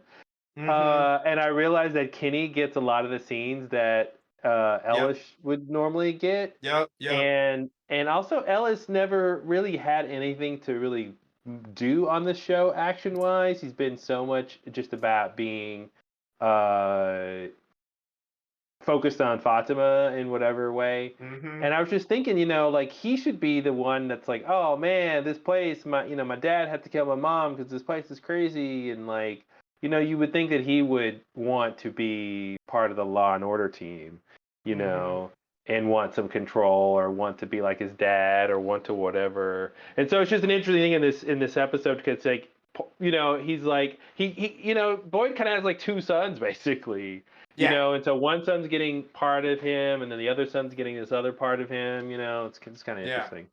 I mean, they made that connection explicit with like the thing Tianchen said Yeah, yeah, when yeah. she was dying. Like they pretty much said that like Kenny's a surrogate son. Mm-hmm. So like Mm-hmm. I think that's absolutely there. But it is weird that he has a real son there too. Yeah. And like yeah, their relationship is very different. I agree. I think the show has struggled to figure out what to do with Ellis for sure. Yeah. Mm-hmm. It's like they wanted Boyd to have a son, but they didn't quite get anywhere Mm-hmm. beyond that. You know, like Walt had stuff to do. Did it go anywhere? Maybe not, but he did have stuff to do. Well, he's Yeah. been in this supporting role with the Fatima storyline, but Yeah. and early on there was a lot of friction between the two of them, but Mm-hmm. yeah, Yeah, I had forgotten about the Parkinson's until his hands started me shaking. too. I Same. put it Um, aside. Yeah, I was like, oh yeah, that was the thing for a while. I thought the bloodworms fixed it or something. Mm-hmm. mm, I thought that's what they were leading us to believe. So I was like Yeah, ready to yeah, move yeah. on. Yeah, it's a little weird. Yeah, it really is. It really is. All right. Are you yeah. ready to move forward? Okay. So uh at home, Sarah puts the snowman back together. Finally. Oh, It's a wow. long time Oh coming. my god, I've been waiting for this. But it turns out that maybe she shouldn't have. Yeah, maybe it I was didn't think, bad. yeah. Or maybe it was just a coincidence. I Or maybe think the voices were watching. I the really don't call was know. coming from inside the snowman. Yeah, I think it's a snowman's as a conduit to this place. You know, that's why the monsters in the have those trinkets in the tunnels. You know, they have to take the personal belongings of Right. people. You know, and Yeah. that's how they use them to manipulate them. And so that's And my that crackpot theory. snowman was wearing a bracelet. Tabitha's bracelet. Oh, look at that. Nice. Oh man. Anyway, then she hears the voices, seeming pained by it. Sorry, I didn't quite get there. That's all But right. that's the end of the scene. We will come back to Sarah's voices later. I want to make a specific comment about that, but I will not do it now, for I will do it later. Um, okay. So Elgin checks out to the root cellar, looking around before entering, making sure no one's watching, I think. Fatima is trying to pull a chunk out of the metal bed to use as a weapon. Her belly Mm-mm-mm. shows. Something's happening with the belly. I'm 100% clear what, but I guess it's the obvious thing. She hears Elgin and she manages to get that chunk out of the bed, that piece of metal. And Elgin enters. Elgin says things are going faster because she's eating. And the baby will be there in no time. Do you know that? Or are you just saying that? I have no idea. Anyway, uh, he has some better fitting clothes for her, like a specific dress. She's going to put that on later. Fatima asks for help getting up and cuts his hand and tries to run, but he pulls her back in. So, yeah, this is pretty useless. I don't know what to do with this Yeah, scene. she really blew her shot with that shiv. Yeah, it kind of She seems like should have had a better plan. Yeah. it. Yeah. Oh, Well done. I I should think oh, have done that. You know, you sorry. you blew his mind. I hated wow. that, by the way. It was so dumb. I was like, Yeah. oh, what? What's she gonna do with this? Oh, she's gonna slice his throat. Yeah. Nope. No, Yeah, she's gonna you go for the gingerly. jugular. She's gonna Just give him a paper cut. She did less than what she did to Tilly. She give him a paper cut, She really and did. then yeah. and then I feel like in any other Tilly's not in the story, opening credits, okay? So And yeah. she and she doesn't I feel like even in lap it any up after. right. Well, she's got a jar there, you know, but you know, Yeah, she that's doesn't want true. the fresh. It's got to be, you know, room temperature.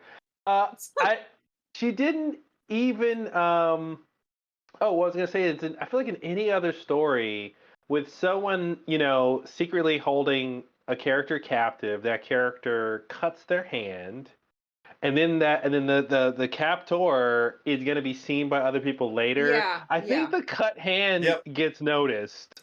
Totally. I Especially when you're really in the woods with Ellis. Ellis can go, Yep. "Oh, how did you cut your hand?" Yeah, yeah. And it I never and the came up. rest of That's a good America point, were actually. waiting Never for came that up. scene for Ellis to be like, "How did you cut your hand?" Okay. Yeah. Okay. I was already annoyed with this scene. I didn't even realize that that shit should have happened, and it should have. That would have given it a point.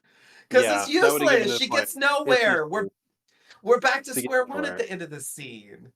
Yeah, You know? And yeah. it's just like, why even bother? Like, cut this. It shows how desperate she is. What's strange too, that I think that is fueling my frustration in part, is that her whole thing was being worried about the baby and the safety of the baby, right? Okay. Okay, then things turn dark when she can't eat, blah blah blah. Then she starts doing the blood, and now okay, then the ultrasound, there's no baby. Okay, then she starts worrying that something's wrong with the baby, right? But then somebody shows up who says through supernatural forces can help her make this all safe. And she doesn't go, oh, okay, great. Woo, finally. Okay, what should I Mm-hmm. do? She's now in a state of conflict against the person that's actually trying to help her do the thing that she wanted help with. Yeah. And it's so that becomes frustrating, It's like, why won't she just trust him? I know why, because he abducted her. Yeah, But like, there's a and way that lied it's and like stuff. that she could actually trust him, and this could go a lot smoother. But Yeah, they're showing that she's really, really, really against this happening. She's so much that she's trying to attack him, and now yeah, she finds the door, later. But yep, it's just interesting how much she's trying. She doesn't actually have a good plan, though, right? All she could really do is go back to the shack and do the same thing she's yeah, gonna do here, which is give birth to the baby. yeah. So I don't know. It's a Yeah, little odd.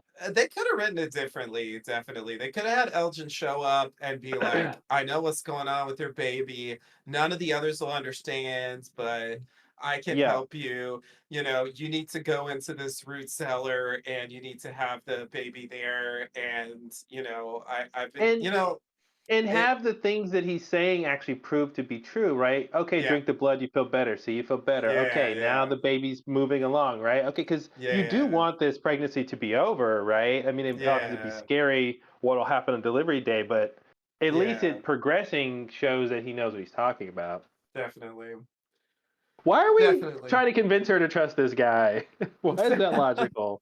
It's I don't just know. it's just sort of frustrating to be stuck in this loop, It doesn't seem Yeah. like there's an alternative at this point. It's like, how do you abort a non-existent Yeah, demon yeah. Hmm. It's fetus? like, yeah, it's like, what else you got? Like, just fighting it isn't gonna help. So it just And seems, you bring up another thing that's a little frustrating too is I feel like they could have underscored that point with Tilly's death and to say, listen, Fatima, the yeah, way to stop this pregnancy is to stop eating, right? And then the baby will die. But before the baby dies, it's gonna make you into turn you into a murderous rampage, right? yeah, yeah, So this is what happens if you don't follow what the baby wants. Like I feel like yeah. that's what we see on screen, but they didn't really underscore They don't that, actually and they should say have It's been like, yeah.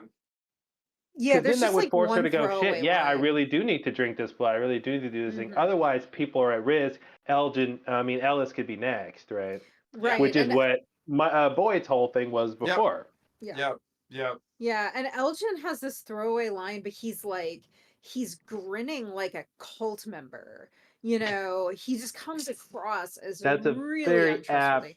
very apt description. He does come across like something was removed from his brain, and he is very Yeah. like the critical thinking is gone, and he has drunk the Kool Aid. Yeah. Yeah, Yeah. yeah, yeah, and I feel like there was nothing in what we knew about Elgin before to suggest that he would behave like this. It just Hmm. seems so out of He nowhere. turned a corner quickly. He was Yeah, afraid of all this stuff, and then yeah. all of a sudden she said, "Help me," and he goes, "Cool. Oh, okay. Can I play with a Polaroid for a while?" What do you need? Right. Yeah, it's like, did she tell him to get the Polaroid camera and like she'll send him messages through it? Because it seemed like it was just a random coincidence that they found it, and then it started Hmm. becoming the message thing. Don't Yeah. even. I know, I know, I All know. right, let's move There's forward. We could, yeah. let's Okay. we go round and round all day. Okay, so it's morning again. Ellis wants to go look for Fatima. Boyd wants to form a search party, but Ellis doesn't think that's a good idea because supposedly Donna will tell everyone what happens. That's what she claimed. We saw it in the previously on. Of course, that turns out to be wrong, but he doesn't know that at this point. Boyd says he'll talk to Donna. Sarah enters. Sarah asks about Fatima, guessing that she's missing. Ellis is angry, but Boyd holds him back. Sarah continues. She heard the voices, quote, for the first time since the ruins. They said that Fatima didn't leave on her own, that something took her. They want Ellis to know that she's close. She's afraid. And the voices are laughing because they know you won't find her in time. They want you to know you can't save her. Hmm. Okay, so there's a couple of things here. First thing is, I thought that thing in season 2 when Sarah hears the voice at the ruins, I thought that was different. I thought that was like this specific thing about, you know, the whatever that entity was that was, coming for 3 and creating the Uh-huh. cicadas and giving the ballerina vision and, killing people or hurting them in their dreams. And I thought that's what that was. I didn't think that was the same as the voices that she heard earlier that said, open a door, leave the door open, or kill the boy, or whatever. Mm-hmm. But she's assuming they are the same. And so I guess that's the show telling us they're the same. I don't know. To me, that was not what I thought. Um, and then like the stuff she actually says here is fucking weird to me. I can't get over this. They said that Fatima didn't leave on her own, that something took her. Okay. Right. What the fuck? Are they So lying? Are they manipulating? Like, it's just like, it's is weird because that's not accurate. I but mean, is Elgin somewhat possessed?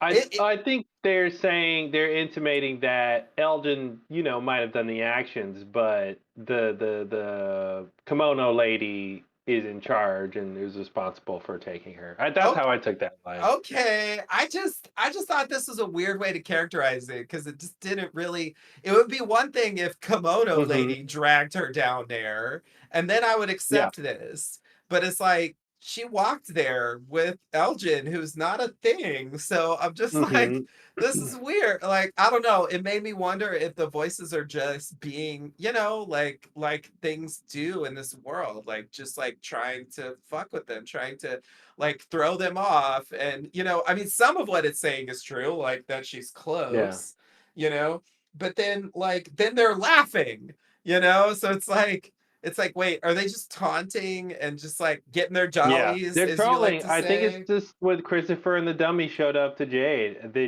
That just seems to be trolling for trolling's sake. Okay. And like why, yeah, to come and to trigger Sarah to say all this, and there is, and that's another thing too, right? Why not give Boyd this message if they were Mm-hmm. able to? Why, it seems like they can't, I would. that Yeah. Sarah has that ability to be a receiver for this, Yeah. but yeah, the fact that they said she's close and that you won't find her in time. I mean, it goes back to the previous scene, right, about Boyd saying maybe this pregnancy is about me, Mm-hmm. and it's like, well, okay, they came in to basically tell him, yeah, it is. Like, here's your ticket. You didn't even know you needed to save her, Right. before like a certain time, Oh, So it's a sorry. little I'm odd. sorry. That's the other point I wanted to make. I forgot. The other point I wanted to make is Elgin's party line is, you got to have this baby. If you have this Yeah, baby, we're all going to go home, right? yeah. That's what he's like saying and seemingly really believes. The voices are saying you can't save her. And so, like, that's implying that it isn't a good thing what's happening to her. And it's, Hmm. like there's no implication here that she's gonna get home, right? So there's like, so somebody's lying here, right? Are they both lying? Are they, you know, Well, like, I think either somebody's lying or they're both telling the truth and they're just on different sides. They're in different teams. well, I mean, yeah, fair enough, right? Are they on different? So is the Komodo lady actually trying to be helpful, and they're actually trying to like sabotage it by like saying that she's close? Of course they could sabotage it more by saying she's in the root cellar. Go find her. If I they don't. really want Yeah, to, stop it, like that would be the way, right? But they I don't don't do think they want that. to stop it. I think they think it can't be stopped. I think they're just trolling to say, haha, like, here's something, like, they're turning the heat up, right? Yeah. Like, hey, Boyd, if you didn't think you had enough to deal with, guess what? Now, we're sitting by laughing at you that you can't, you don't even know that, because saying she's close makes it worse. right? Yeah. If you're looking for somebody frantically, the fact that they're close and somebody saying you can't find them is worse than, oh, they're 1,000 miles away and you have 10 minutes to get there. Then it's like, Right. okay, well, I No, can't get there. How yeah. bad can I feel?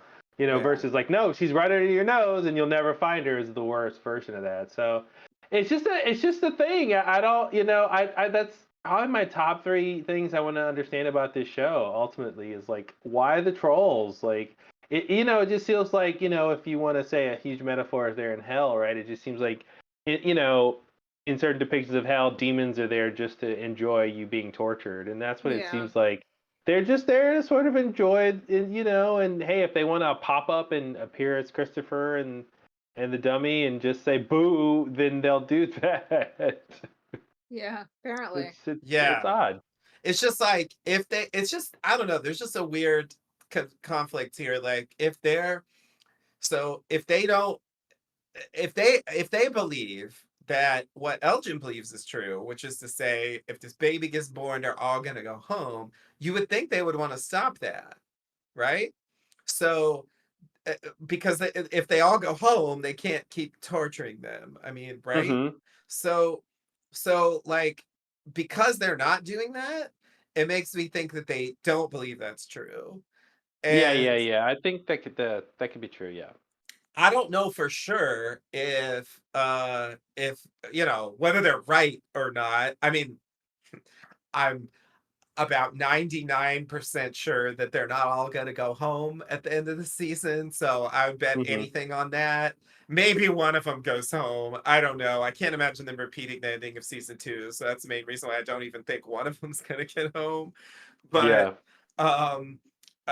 but like there's like small scale things, like, but the idea that they'll all go home. I mean, this isn't the end of the show. So like that doesn't add up for me. So I don't Also, believe it, she and the didn't. evil voices don't believe it. Yeah, and they didn't say when, right? Going home, they didn't say when. So it could be 100 years. We'll get out of here. A magic door will appear thanks to this baby. You know. Yeah, boy.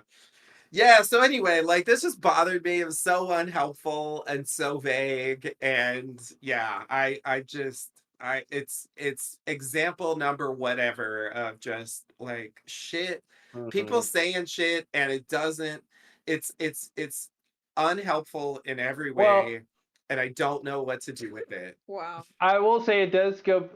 Again, it's more evidence that the whatever entities have omnipresence. They know what's Yeah. happening down there.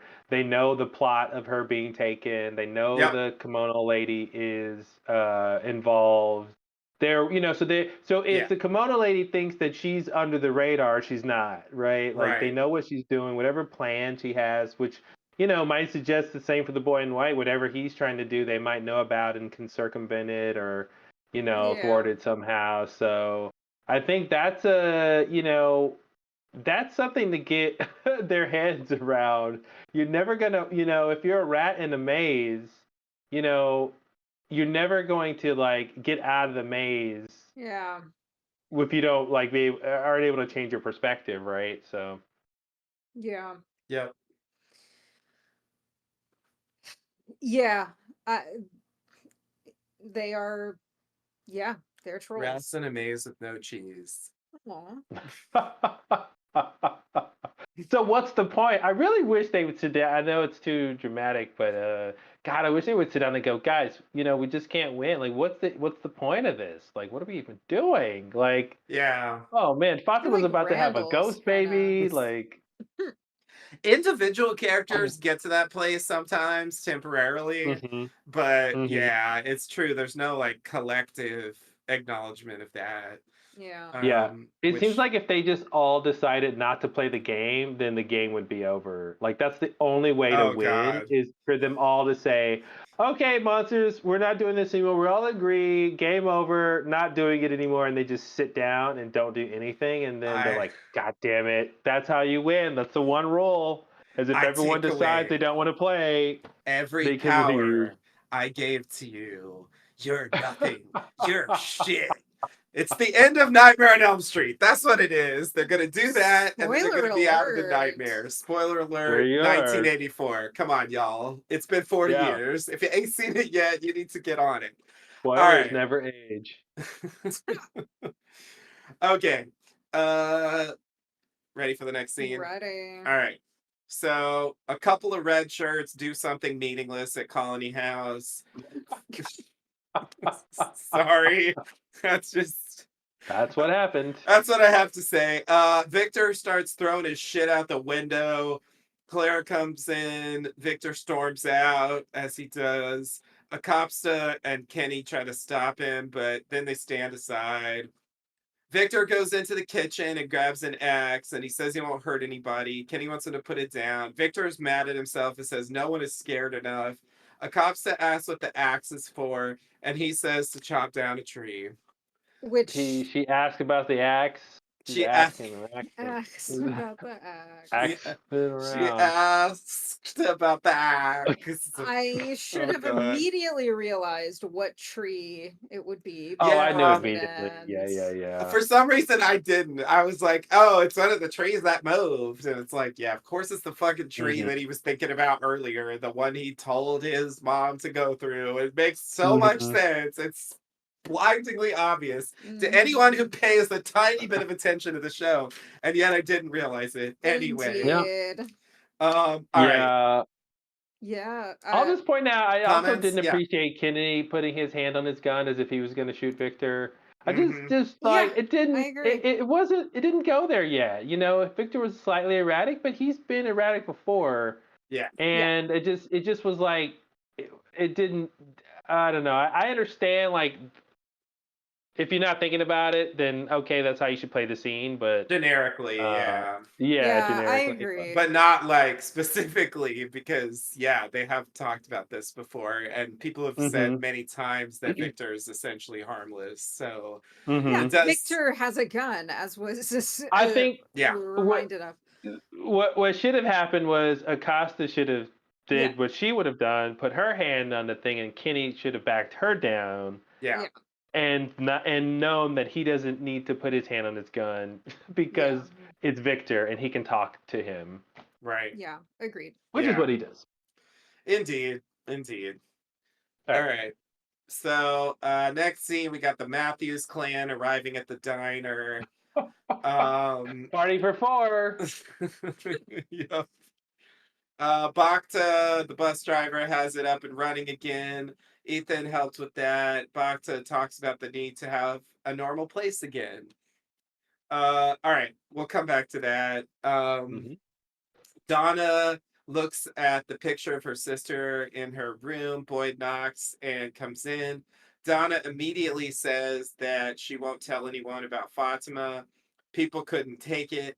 Boyd reveals that she's gone, telling the story of the shed and what all happened in the previous episode.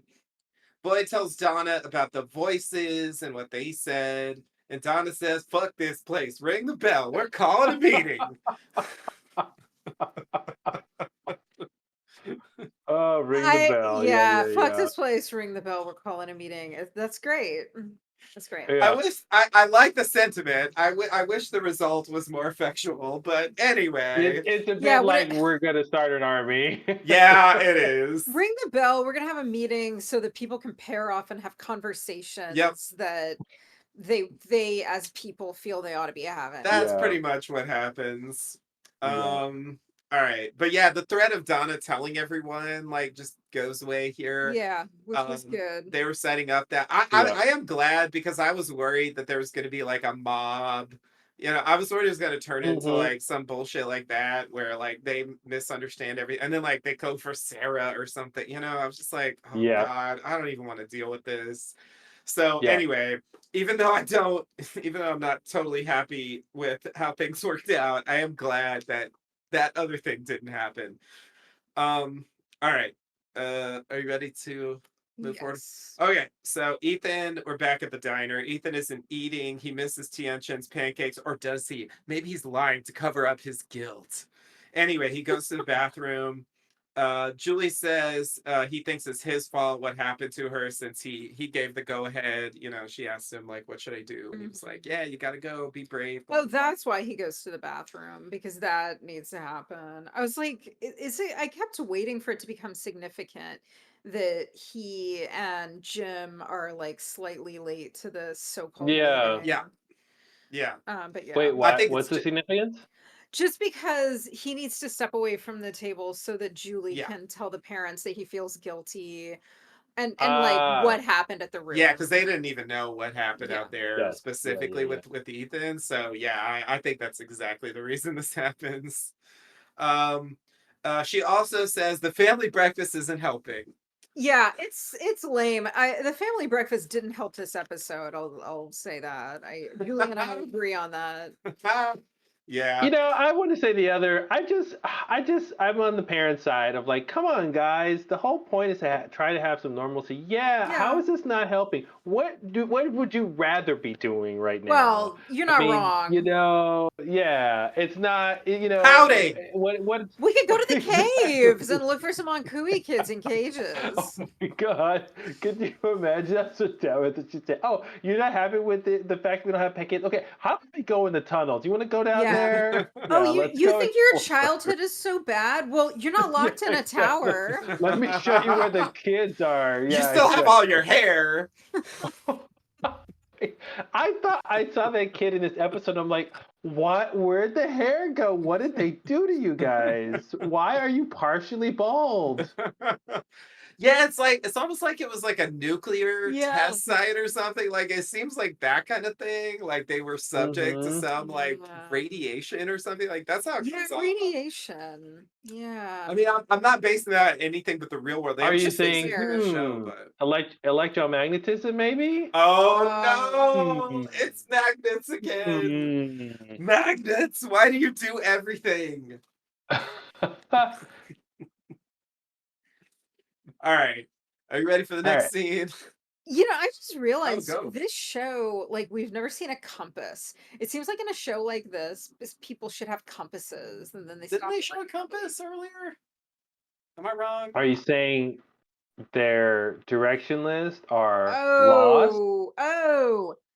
Maybe I'm wrong. Or did they have a scene where compasses don't work? Or was there no compass at all and I'm just making it up? I really don't. I constat. I feel like I remember it, but I could be wrong. It is my current claims there are no compasses. And maybe it's because in the year 2022 or whatever this is set in, nobody really walks around with a compass. That's true. They had everything else though. Yep. What about phone? I guess they must have done something in the first episode or two about phones, right? Phones don't get service. They said the phones don't work. Yeah, but you know what phones do have? They have compasses on them. But don't they require? You can use your map. No. I mean, you can. Your phone will generally store your current location's map, and what is it called? I can't think of the word now. Yeah, the compass and the accelerometer and it's another word I'm looking for. I guess it doesn't really matter since they don't know what is in any given direction. But when they go on these hikes, they never seem to get lost. Mm-hmm. Well, they were a couple of times. But anyway, shall we proceed? We shall. All right. Donna and Boyd ring the bell for a meeting. Donna comes in the diner and asks everyone to go outside. Jim will wait for Ethan, Tabitha, and Julie go outside. Ellis asks Boyd what's going on. He says, it's okay. Donna says, we know you're scared, blah, blah, blah. Ethan emerges and goes outside with Jim. Boyd says Fatima is missing. Elgin arrives.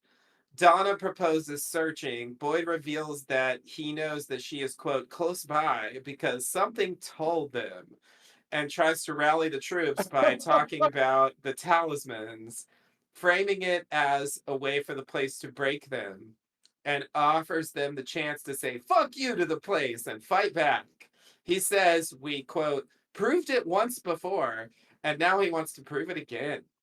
Murmurs of agreement. That's what the subtitle said. So I'm going to say they were murmurs of agreement. It's a good band name. It is. Bacta asks how. Boyd says they will pair up and cover every inch of this place. He ends the huddle. Ooh, better watch out, place. They're coming for you 2x2. Which is to Sorry. say every place that they already have a set for. Exactly. Yeah, pretty much. And no more. Julie and Ethan want to help. They go with Tabitha and Jim respectively. Ellis talks to Boyd and says it's better if they find Fatima, meaning himself or Ellis. And not like it's better if we find her in general. Like someone should find her. That would be better. Like, yeah, it would, Boyd. That's not what he means. Anyway, he and Ellis should find her. And they have a quote better chance if they split up. Ellis agrees. Boyd reassures him they will find her. Boyd recruits Kenny as his partner, and Elgin offers to partner with Ellis. And we'll come back to that. Okay, sorry. I got a question for y'all. What the fuck is he talking about? We proved it once before. What does that mean? I seriously had no idea what he's referring to, and I feel like I should. Like, when did they fight back? What? By finding the talisman so that they can't as easily just hunt them down. Oh, that's right. Yeah. We proved that this place couldn't break us. Yeah, because basically, he's basically saying before, when they were living moment to moment, it was really bad, and they overcame that by getting real lucky and finding those talismans, which gave them like a sense of normalcy, and now they have to do it again. Like, it's when you analyze it, it's very flimsy. Yeah, that's what I was stuck on. He's trying to get more out of these lines than I think he can really take credit for. Yeah, it's a little bit like the Elgin scene that you griped about earlier, where he's like, when the first time I saw the lady in the kimono, I remembered my dream and it saved the town. Yeah. Oh God. You know, it's. Oh God.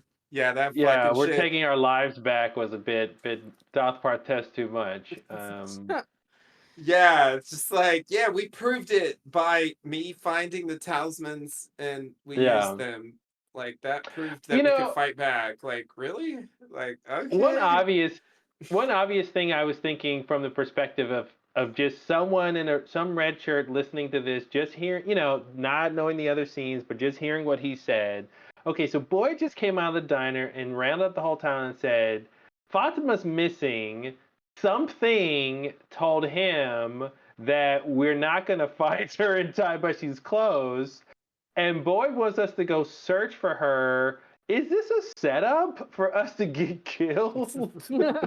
Like, this seems like, why are we listening to the monster voice? That's a good point that no one point. makes out loud. They simply murmur in agreement. They just murmur in agreement, yeah. Anyway, just thought that from just this scene here, someone could say, wait a minute, this seems dubious. Because he could have said, hey, Fatima's missing, we need to find her, the end, right? But bringing in the creature adds a whole other layer to it, which is odd. Yeah. No, I totally agree. All right. Well, we'll come back to this. And then Elgin the snake snaking on up to Ellis. I know. Like, oh, you're having a town meeting. Oh, that's nice. What you doing over here? I was gonna say, I almost wanted to say, God, I wish somebody would have said, whoever, if somebody's evolved and taken Fatima, they probably aren't here, or they came late, so it's like, oh, look who's coming late. Where have you been this whole time? No one's probably seen you, since yesterday. Wow, Elgin, everybody else looked surprised when we said that she was missing. And you looked satisfied and happy. Yeah. You were just nodding as if confronted with information you already knew. Speaking of, Jade's not at the meeting. I feel like there's a different version where it's like, why isn't Jade here? Maybe he had something to do with it. I'm glad they don't do that, but they could put her in a bottle. Put her in a tree. Oh, and last thing I want to say about this scene is I really appreciate the fact that destroyed house next to the diner is still Still there. there. Yeah. It's so cool that that's just the set and it's just a destroyed house and it has to stay there forever. It's just gonna be there. Yeah, they're not gonna haul it away. So yeah, I Yeah. think that's just gonna sit there for the rest of the show, basically. Yeah, you never see that on a TV show, just like Yeah. constantly. Yeah. No, you're right. You're right. Yeah, the plane wreckage was like too expensive or something, so they had to like write Hmm. a scenario where it's like it washed up, with the tide or whatever. Yes. Like, oh, it's And gone that was now. the second most incredulous thing that ever happened on the show. Indeed, indeed. All right. So you ready? All right. So the next scene we got Fatima. She's buttoning that dress that Elgin brought for her in the root cellar. And then she takes her boots off. She collapses in pain, but she lands on something. There's a Mm. little metal loop in the floor attached to a hatch. Fatima starts to Uh-oh. dig it up. Oh man, we got Dharma in Oh here. I no. Here hope we y'all are go. ready. I gotta give him credit for this. I didn't see this coming. No. This was like the first thing in the episode where I was like, oh, weird. I didn't think you were gonna go Hmm. there. Like that's a weird like we've already got you walk like so there's a hatch outside Yes, to get to the root cellar. this is Then there's a Inception. door. Then there's an armoire in front of another door, and now Yeah. there's a fucking. This reminds me of like Yeah, the there's a whole room behind the armoire, and then yeah. now there's a door in the floor. Yeah. Exactly. Yeah, it reminds me of like the Dharma house that had like Ben's secret room, but then in the secret room there was an extra passageway that Yeah. could take you to that chamber where you summon the Yeah. smoke monster. So here's my Yeah. question. My question, of course, is knowing what you know about this place, that there's a secret room in the root cellar, which is craziness. Someone living down there, crazy. Like, why would you want to go in that door? Why would you want to open that? Why I would mean, you I think think she's it's just trying safer to to go escape. down in there? I know, but why would you think that's where you can escape? How could that be a place to escape to? Pure Why would you want to desperation, open? I think. Oh my goodness. No, I get it, Yeah. but It. I would see Yeah. that What and do you? go, no, this far, no further. I'm not opening that. Yeah. They could have gone that way with it. That's sort of something like that happens later. But yeah, it's a fair point. But I want to know what's in it, so I want her to Well, go me in, too. even if it is a bad idea. Yeah. Do Yeah. you think it just goes into the tunnels, the caves? That was my first thought, but we'll see I maybe Okay. know. in the next Yeah, episode because I it's like that. it's it's open ended here. We will get a little more with it later. All right, ready to continue? All right, Hmm. so we got Donna and Akopsta looking for Fatima. Oh, this is where we start our little two scenes. Yeah. Like we get these pairs. We just Yeah. keep going pair to pair to pair to pair, and they have little scenes, and then we go on. Anyway, all right, so Donna and Akopsta look for Fatima. Akopsta wants answers about the voices from Sarah. She is skeptical, suspecting Sarah because she murdered people and she probably set this whole thing up so she could murder Fatima. And all right, Akopsta, I'm sure that's right. Donna is sure that she's not responsible. Akopsta wonders why the voices weren't more helpful and suspects that Donna is hiding something. She wants explanations. But Donna says, well, do it later when we have time. And she asks Akopsa for trust and help, and Akopsa agrees. Yeah. I mean, yeah. Nothing much to say to that Yep. except, yeah. It's Yeah. valid questions. I do think like the voices are clearly questionable, but yeah, suspecting Sarah's just annoying. So I just want to move on because like we all know it's false. So Yeah. I don't want to waste time on it. It's like Akopsta is just she spends so much time stating the obvious. It's like, yeah, we don't trust the voices. We just think that they are telling some true information in this situation to Uh-huh. terrorize us. Yeah. Yeah. Yeah. Yeah, I mean, she's stating the obvious. Her approach is just off-putting, and the thing is like no one, again, if this was 3 seasons ago, okay, but like no one has time for this energy from her, you know, like Right. Yeah. especially the people who are bigger characters who have like 4 or 5 storylines happening at the same time that they're like coping with scene to scene, Yeah. you know, like Donna doesn't have time to deal with this. Yeah. And I do want to point out just a lot. I hate writing like this when this happens all the time. But when there's like this weird conflation of ideas, she says, "If you want me to believe that you are good at your job, I need you to trust me. I need you to help me." And I'm like, does that make sense? If you want to believe you're good at your job, shouldn't you do something to show she's good at her job? Like, just give me your Yeah. trust, and that'll prove to me that you're a good cop. If you just Yeah, trust yeah, me, yeah. it's Yeah. like I got what you're trying to say, but I just hate lines like that where it's like the Yeah. logic doesn't It like doesn't sit make well with my sense. brain. Yeah. Yeah. Yeah. Agreed. Yeah, you're right. I didn't write it down because it didn't work. But yeah, you're right. All right. You ready? All right. Oh. So we got Boyd talking to Kenny about being at Colony House. Boyd raises the issue of the deputy thing and Boyd's hiding of Sarah's role in his father's death. Boyd tries to explain that it was a hard decision. He reveals that the Parkinson's is getting worse. He proposes that Kenny needs to take over when he can't look after this place anymore. He doesn't trust the cops to. She's a hothead. All right, she's too wild. She can't handle the responsibility, Kenny. We need the level-headed Kenny to run this town, not crazy a cop stuff. Anyway, Kenny doesn't want the badge, meaning His badge. Boyd's badge, but he agrees to be Mhm. deputy again. Yeah. Which Long is time coming. yeah, it's actually not what I Way too expected, long time coming. but it does make sense.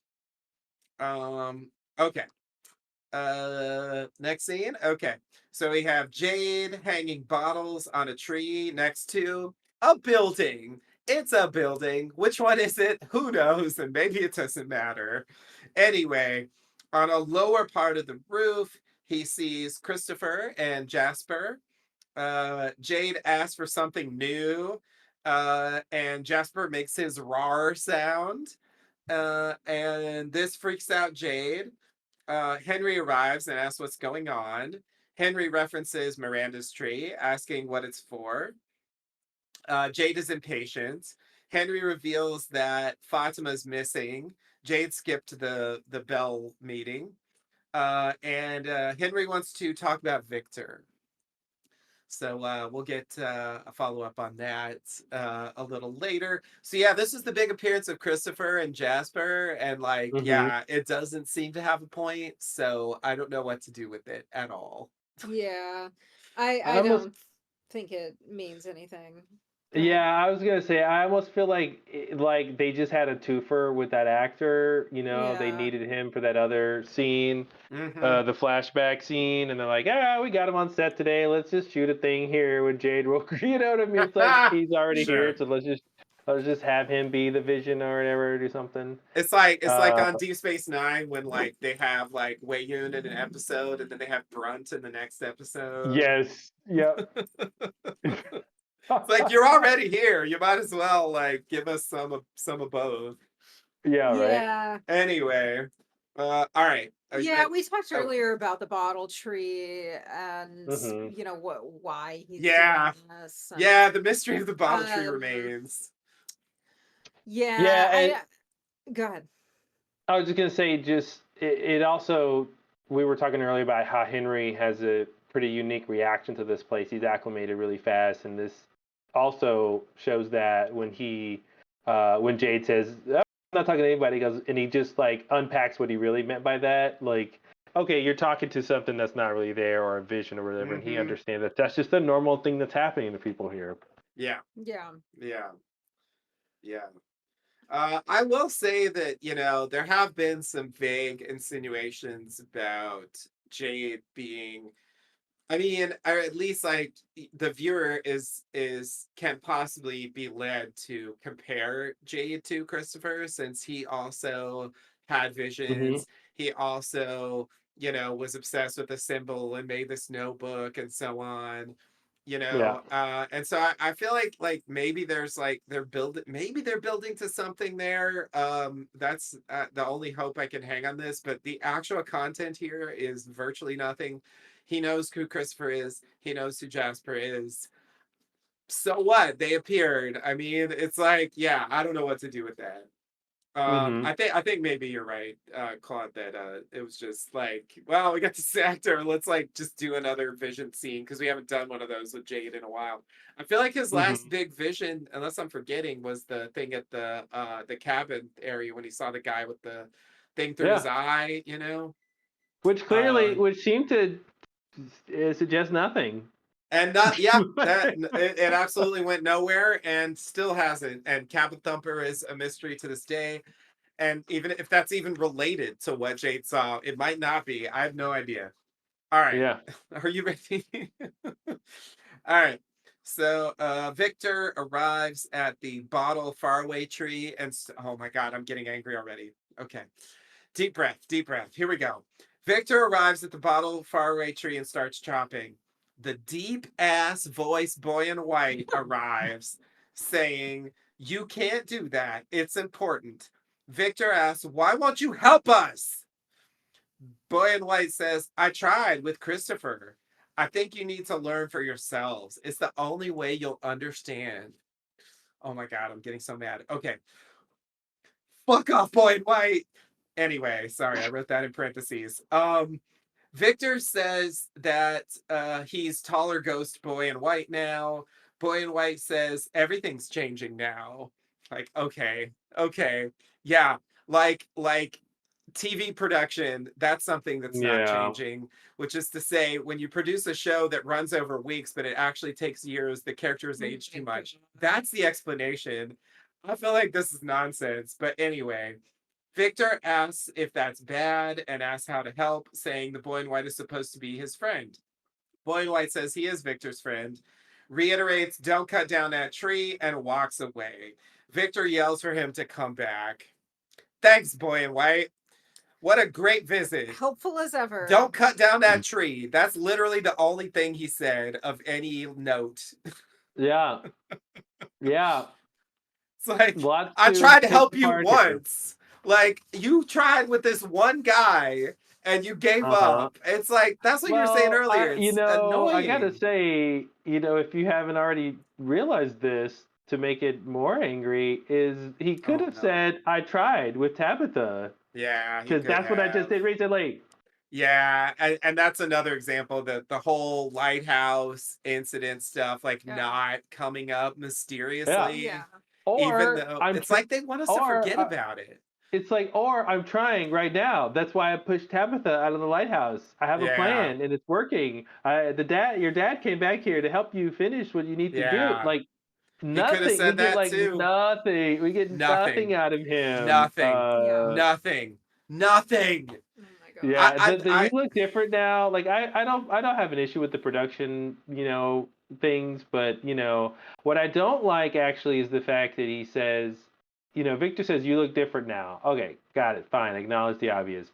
But then the boy in white says you do too. Or he says so do you, suggesting yeah, Victor grew up all of these years. But yeah. like this is nothing new. Like the boy in white looks different from what he looked like recently, Yeah. not from just 40 years It's a ago, 30 dodge. years Yeah. ago. Yeah, so I feel like they shouldn't have had him come back at him and say, "So do you," because this like, oh yeah, you grew up, Victor. You're an old man now. It's like that's Yeah. not what he's talking about, Victor boy in doesn't look white. different than he did 3 weeks ago. Yeah, that's my point. Yeah. So like, yeah, that's But yeah. I do like the fact that the whole idea of everything changing is coming back. I do like the fact that they're able to just lump the actor aging into the idea of things Mm-hmm. changing. The fact that it snowed in an episode and they're like, well, things are changing. Yeah.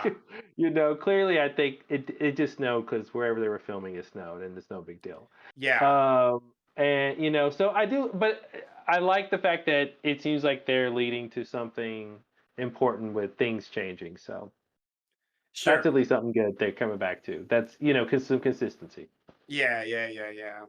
I don't know how long the show's gonna go on, but this is gonna be the teenager in white if they don't like change the casting. I kind Get of thrown out of assumed those they would do pants. that, but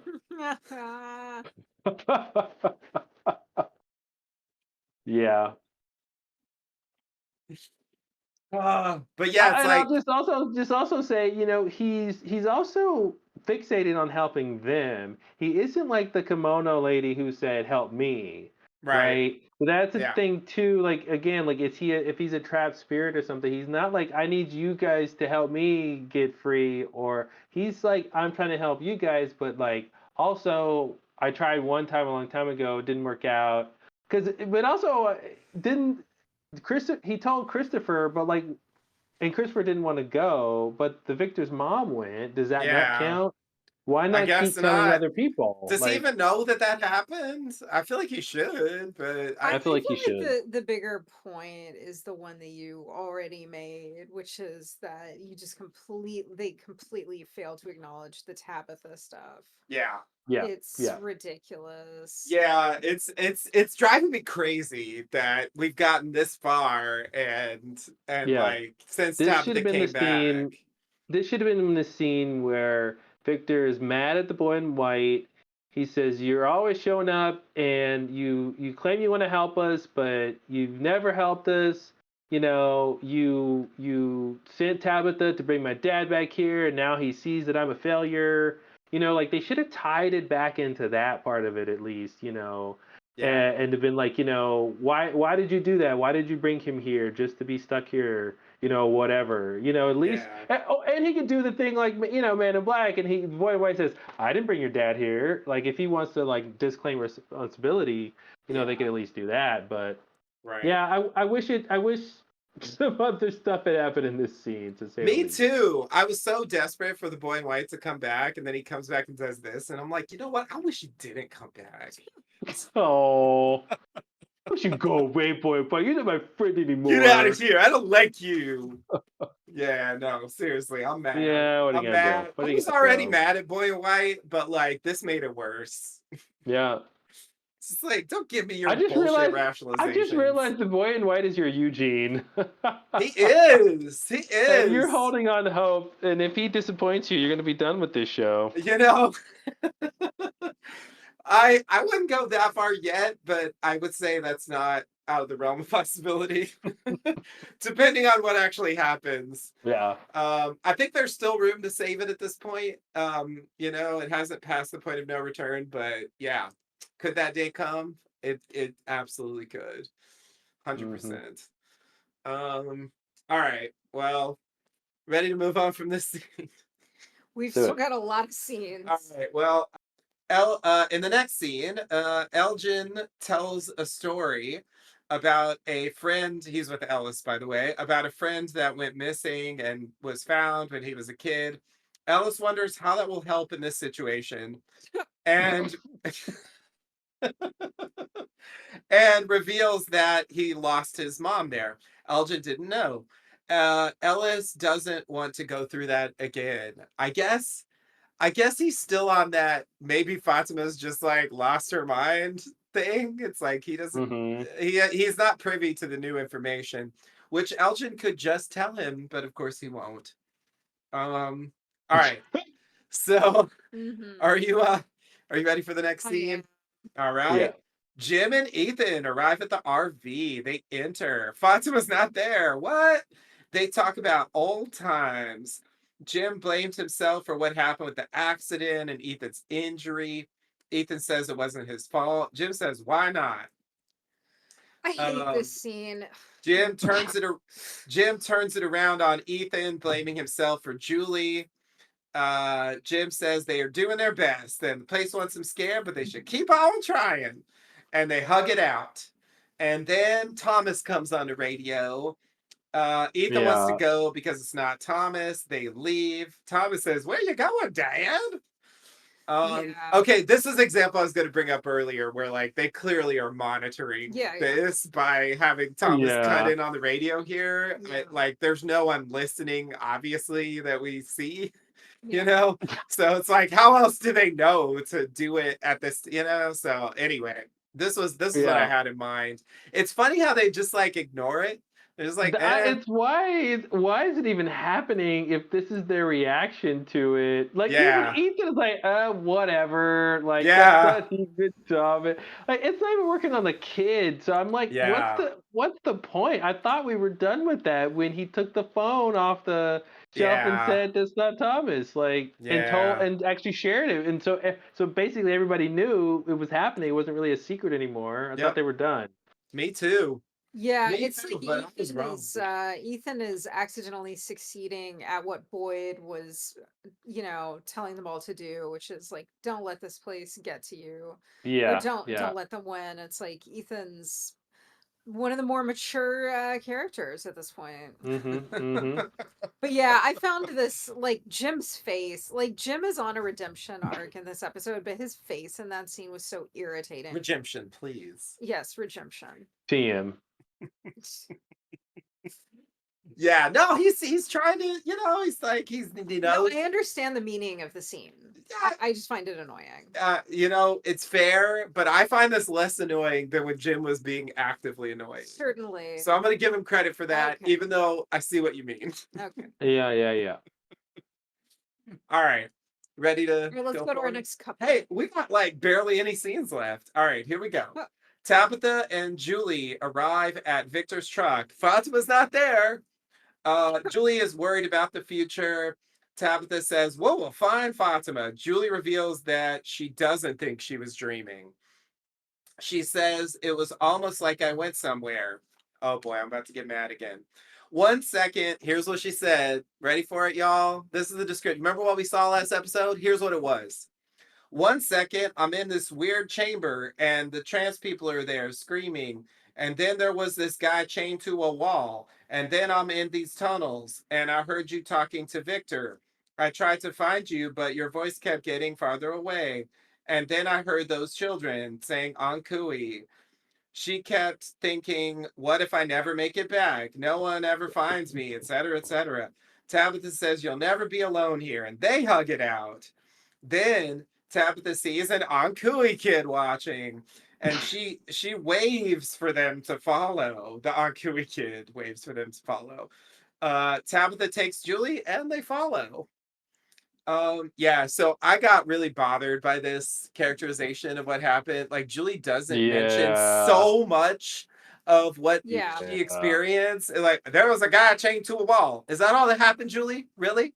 Was that it? Mm-hmm. Like this is where I was getting lost. But I was like, no, there was more to it than that. Like, why are you? And then I'm like, wait, did that not matter? And the only point of that whole thing was just to answer the question of who threw down a rope. And now that they did, if they're done, like that's all there was. There was a guy chained to a wall. Oh well.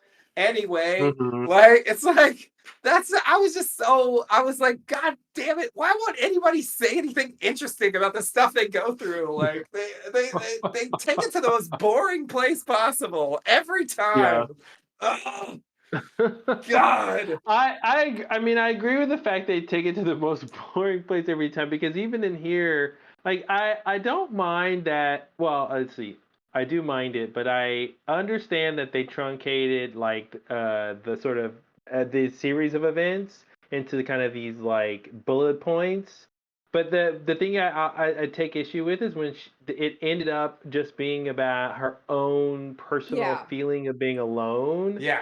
And not get to what I thought could be a connection, even if they were going to do the bullet points and jump over the fact she talked to Martin, jump over the fact that she threw down the rope and that was Boyd. But like when she's like, I heard your voice. Yeah, exactly. She traveled through time and doesn't acknowledge it. I'm sorry. Well, go ahead. That's my point is when she said, I heard you talking to Victor, I thought she was going to say, make it clear that this was during the time when you and Victor were in the caves. Yeah. Like if she had said something that Tabitha remember that she said before, like I heard you guys say blah blah blah, and then she go, wait, like, were you time traveling? And then as soon as she starts to make the connection, she gets distracted with the Ankui kid, and they go follow, and then it's like, okay, they ran, they knocked on the door, but they didn't open, or they opened the door, but they didn't walk through or whatever. But they didn't even do that part of it. No, that's a running thing in this episode. Once they split off into their little pairs, they talk about things that are interesting and connected to the mysteries, Mm-hmm. but they don't talk about the interesting mystery oriented aspects of it. It is all just about personal They stuff. talk around Yeah. things that are interesting. It's all just a vehicle Yeah. for some kind of personal They're all narcissistic. That's what I'm finding. They're all just the world's biggest yeah. Maybe narcissists. that's why they were brought there. They need I to think that's stop what. being such Yeah, they need to get over narcissists. themselves. Yeah, I have to think that at some point, either in a scene with Tabitha or in a scene with Boyd, there's got to be some kind of acknowledgement that, wait a second, what you're describing, I saw that too. I think I was the Mm-hmm. person in that chimney. Yeah. Or like I just think that has to come back at some point because on this episode has become, and the season has become all about the baby or the pregnancy, whatever. Mm-hmm. Um, but at some point they're gonna get reinterested in the mysteries. Yeah, I don't know. Mm-hmm. I don't know what that's For gonna it to come take. down to, the only thing I could think was, what if I'm all alone? That I didn't expect that to be what she was worried Yeah, about. I agree. I think that felt like a cop out. And if they're gonna go with that, I would have liked it. I would have liked for her to expand on or be more specific, maybe about that, Yes. and say like, I've been retreating into myself ever since the cicada Mm-hmm. thing, and this was a turning point for me. I don't know, like at least take it a little more specific. It just felt really generic. Yeah. I Yeah. don't know. Yeah, I agree. yeah. I can't even imagine like and honestly like in a way Lost did this too. Like they travel through time, they go through all this stuff and like what did it really come to, you know? Well, yeah, and I just Mm-hmm. also want to say that, Tabitha is really interested in this place. She's Yeah. not like Jim. So I kind of want there to be a scene when all of this shakes out where she's like, all right, so when we were, you remember when we were out looking for Fatima, you told me that you saw this. I feel like Tabitha should circle back Mm-hmm. to this at some point. I don't know that she will, but It just they leave so much on the table for even yeah, for Julie to even say, I saw the three of us there, me, Randall, and Marielle. We were screaming, yeah, and like, oh, like the cicada attack. Like I think that's where we went.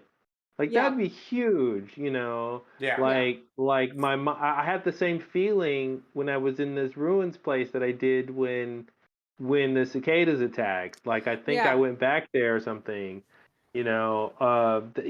Just some connection would be nice because they did all the work to set it up, but they don't actually like make the connection. And it seems Yeah. like that might be all we get is this brief part of a story, which is just her going, "Oh, I'm lonely," and then it's like, "Okay, you won't be alone." So she'll never have to bring this up again as long as she's Yeah. not feeling lonely. Yeah. Yeah, that does seem like the conclusion they want to draw, and it's like, really, you did all that just for this? Like, you could have shown Julie being lonely, like many Hmm. other simpler ways. Like, I don't know. And I think they did show her being lonely. She's Sure. smoking Yeah. pot by Yeah, herself, and yeah, yeah, she was doing things, but yeah. um, yeah, yeah, I didn't really like that part. And then the Ankui kid showing up and waving them over again. It's like y'all just can do whatever you want. I don't know what the There's fuck no they're rules. doing. It's not obvious at all. And I put it with the voices too. Like it's like the Yeah. voices are telling him about Fatima. This Kui kid is like waving him over to the root So cellar. all this time they could have been waving her places. How come y'all didn't wave her to Yeah. the lighthouse? Yeah, yeah, totally, totally. Were they even was she supposed to go to light? I'm still unclear on that. Is that the Yeah. tower? Why didn't they get rescued? Blah blah blah blah blah. Oh my god. I could go on all day, but I won't. All Um right. all right, sorry. Are you Ready to Yep. move forward? Okay. So, uh, Are you? where am I? Here we go. Henry laments to Jade, starting over with Victor. Henry compares Jade to Victor. He tries to turn it around on Jade, saying, "What would you do if your dad showed up?" Jade pretty much avoids that question and says, "You can't fix Victor. He's the product of this place." Jade then leaves to go back to the bar to, quote, pretend he's being productive. Classic. Mhm. The only thing I take issue with in this scene is I loved how Jade defended Victor and Yeah. reoriented Henry on what was really happening here. Tarzan in the jungle is a good metaphor for Mm-hmm. that. But I didn't like it didn't make sense to me when he said you're the guy who comes along and makes it feel like an asshole because he doesn't know how to use a fork. I feel like Victor. I mean, correct me if I'm wrong. I just didn't feel like there was a bunch of scenes of Yeah. Victor really feeling that way from Henry. It's I like a thought he different he show actually was happens. pretty. Yeah, it's like he was actually pretty sensitive. I Yeah, thought for Yeah. all of those scenes. So I'm like, definitely. actually, like I like that sentiment makes sense, but I'm like, I don't think that's what we saw. It's not. It doesn't line up. It's like Henry went through this off screen or something. I don't know. He did go to the bar, and it's sort of like the after. I guess what they're maybe trying to do is like the aftermath of going with Victor into the cave to find this Hmm. ventriloquist dummy. Yeah, Then he that's wanted to it. talk to him, and then he's up all night yelling at the ventriloquist Yeah, dummy.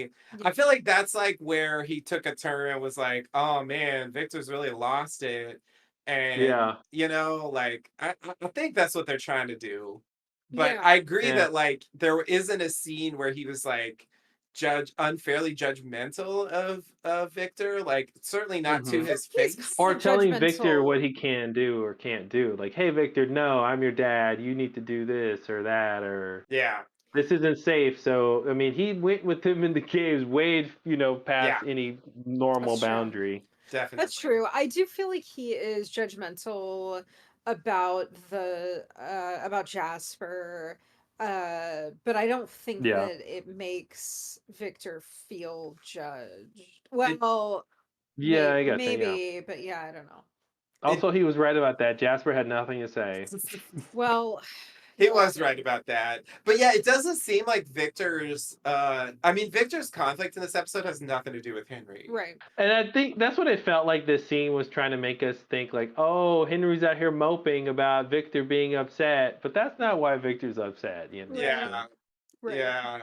It's like there could have been a show where this all fit, but it's like, yeah. yeah, like Henry's reacting to like a different thing than what we're actually seeing. And so it's just, yeah, it's awkward. I don't know. I don't know what to do with Yeah. that. All Didn't right. annoy me as much as the previous scene, but still. All right, are you ready? Yep. Speaking of annoying scenes, Speaking of annoying scenes, here we go. Els and Elgin arrive at the Brundles. Elgin asks about Fatima bringing him there, or talks about Fatima bringing him there, being his proxy colony house. Elgin apologizes about what happened to Ellis's mom. El- proxy. Sorry. That's what he said. Remember that whole thing? Yep. Yeah. Yep. There's a lot of like formalities that aren't even remotely addressed anymore. Um, Elgin says Fatima will be okay.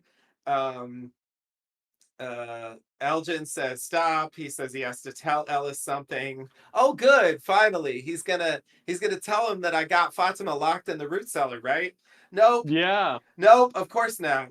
He talks about his dream on the bus, and since then, he feels like something is trying to talk to him. He says maybe this is happening for a reason. And Oh, and Fatima is doing something to help them. It could be a good thing, the baby and everything. Ellis wonders what this has to do with the baby. Elgin says, I think she's going to be okay. Ellis takes it in and says, let's keep looking. Yeah, so this is yet another scene of like vagueness and like refusing to say like the thing that would give the scene content. I think I get the conflict here more so. Mm-hmm. You know, but like I don't know. It's like it felt like the scene could go in a direction where Ellis starts getting suspicious, and like I feel like the way the actor played it, it was like mild Yes. suspicion. I But felt like the actor played it with mild suspicion, but I think he is not thinking that someone took Fatima. it I think doesn't. if Yeah, yeah, and that's the thing is they're not thinking about it as an abduction, so they're just yeah, not looking for a suspect. Right. yeah, yeah. Which is probably the number one reason why they wrote it that the voices said something took her. So no one is suspicious of a person. Right, Mm-hmm. Mm-hmm. right, That's a right. good point. Yeah. But Yeah. yeah, I mean I really think he believes that something good is gonna come out of this. But I Mm-hmm. don't. Yeah, I mean, I'm not convinced. I certainly don't think it's going to save them all. I No. mean, what else will happen? I mean, maybe something good will come of it, but it's clear that what he means is they'll all go home because that's the thing he's been promised, Yeah. you Mm-hmm. know? So, but he's like trying to reassure. It's just so awkward, this whole thing. Like, it's like, I let me, thought he was gonna take him to the baby. I me thought when too. he said, "Hey, do you want to pair up?" Cool. As they were walking, I thought he was gonna Yeah. explain Yep, to them, explain to him what the me too. situation was, and Yeah. I hey, thought he man, might, this is why I yeah. took her, and this is how it is, and let me go take you to her, and yeah, they didn't go that way. Yeah, he's very clumsy in his line because really what he's trying to do is say, "Hey, I just want you to stay hopeful," but he went about in the worst way ever to basically trying to stay hopeful. Like yeah, you don't have anything to worry about, but yeah, he fumbled all over that because he is guilty. I love his thing about like the whole thing about the grandma and that whole story because it was like, what are you talking about? Um, but and then him bringing the baby into it, I think, is when Ellis got suspicious. Yeah, Um, yeah. Mentioning the yeah. baby was a mistake. Yep. All Ugh. right. All right. Are you ready? This is sort of like the final sequence here. It's like a series Yep. of things, but I'm just gonna like dive through here and we'll get to the end of the episode. You ready for that? Wow, let's do it. All right. So Fatima has uncovered the hatch. She tries to pull it up unsuccessfully, and then Kimono Lady appears. Ankui Girl leads Tabitha and Julie through the forest. Fatima asks Kimono Lady, "What do you want?" And she says, "Shh." Thanks. Then she approaches Fatima and covers her mouth, keeping her quiet. Tabitha and Julie arrive at the root cellar. The doors open. Tabitha says someone is down there. She approaches and starts to descend. As she touches the outer hatch, she has another sort of weird trance moment, just like earlier, freezing. Julie breaks the spell. Then Tabitha goes into the root cellar. Kimono Lady keeps Fatima quiet. Tabitha turns on the light and finds Victor standing in a corner, like the end of the Blair Witch Project, and asks what he's doing there. Victor says this is where it happened, where his mother left them there. He thought there was a reason he lived. He was the reason she died. Tabitha says it wasn't your fault, and they hug it out. Tabitha has a vision of Miranda leaving the kids in the root cellar, and she runs outside gasping. And then we see Miranda running through the forest at night. She finds the bottle tree, but Smiley the monster is there and attacks her. Tabitha screams and tells Julie not to touch her. Victor and Julie try to comfort her as we zoom out. That's the end of the episode. Thank you. Good night. Fiend. Fiend. All Wow. right. Um, Yeah, isn't this fucking weird? I'm like, I'm not entirely uninterested in what's going on here, but I was baffled by this ending because I'm like, yeah, I that's what I that's thought pretty much what you happened. expected. Right? Because Yeah. well, Victor said he found her body there by the tree. So she didn't make it to the Yeah. tree. What killed her? I mean, the most obvious thing that could have Yeah. killed her. Yeah. I think. Sorry, go ahead. And so like this definitely bolsters my assumption that the massacre was the monsters. And Mm-hmm. I'm starting to suspect that maybe what happened was more like what happened with Sarah leaving the door open, that like the voices got to Christopher and he told the monsters where the people were, or he Mm. led them there, or he left a Mm-hmm. clue or something, and that's how they found them all, and like they were all running around trying to scatter, and that's why they were like laid out through the town. That's what this made me think, like, because they just show it was a simple monster attack, you Yeah. know? Uh, but like, what is the point of this? I just, it's like, did this really reveal anything new? I don't know. I'm confused. Usually the ending of an episode will have like some significant development, and I don't see it. I don't know. What am I missing, y'all? Go.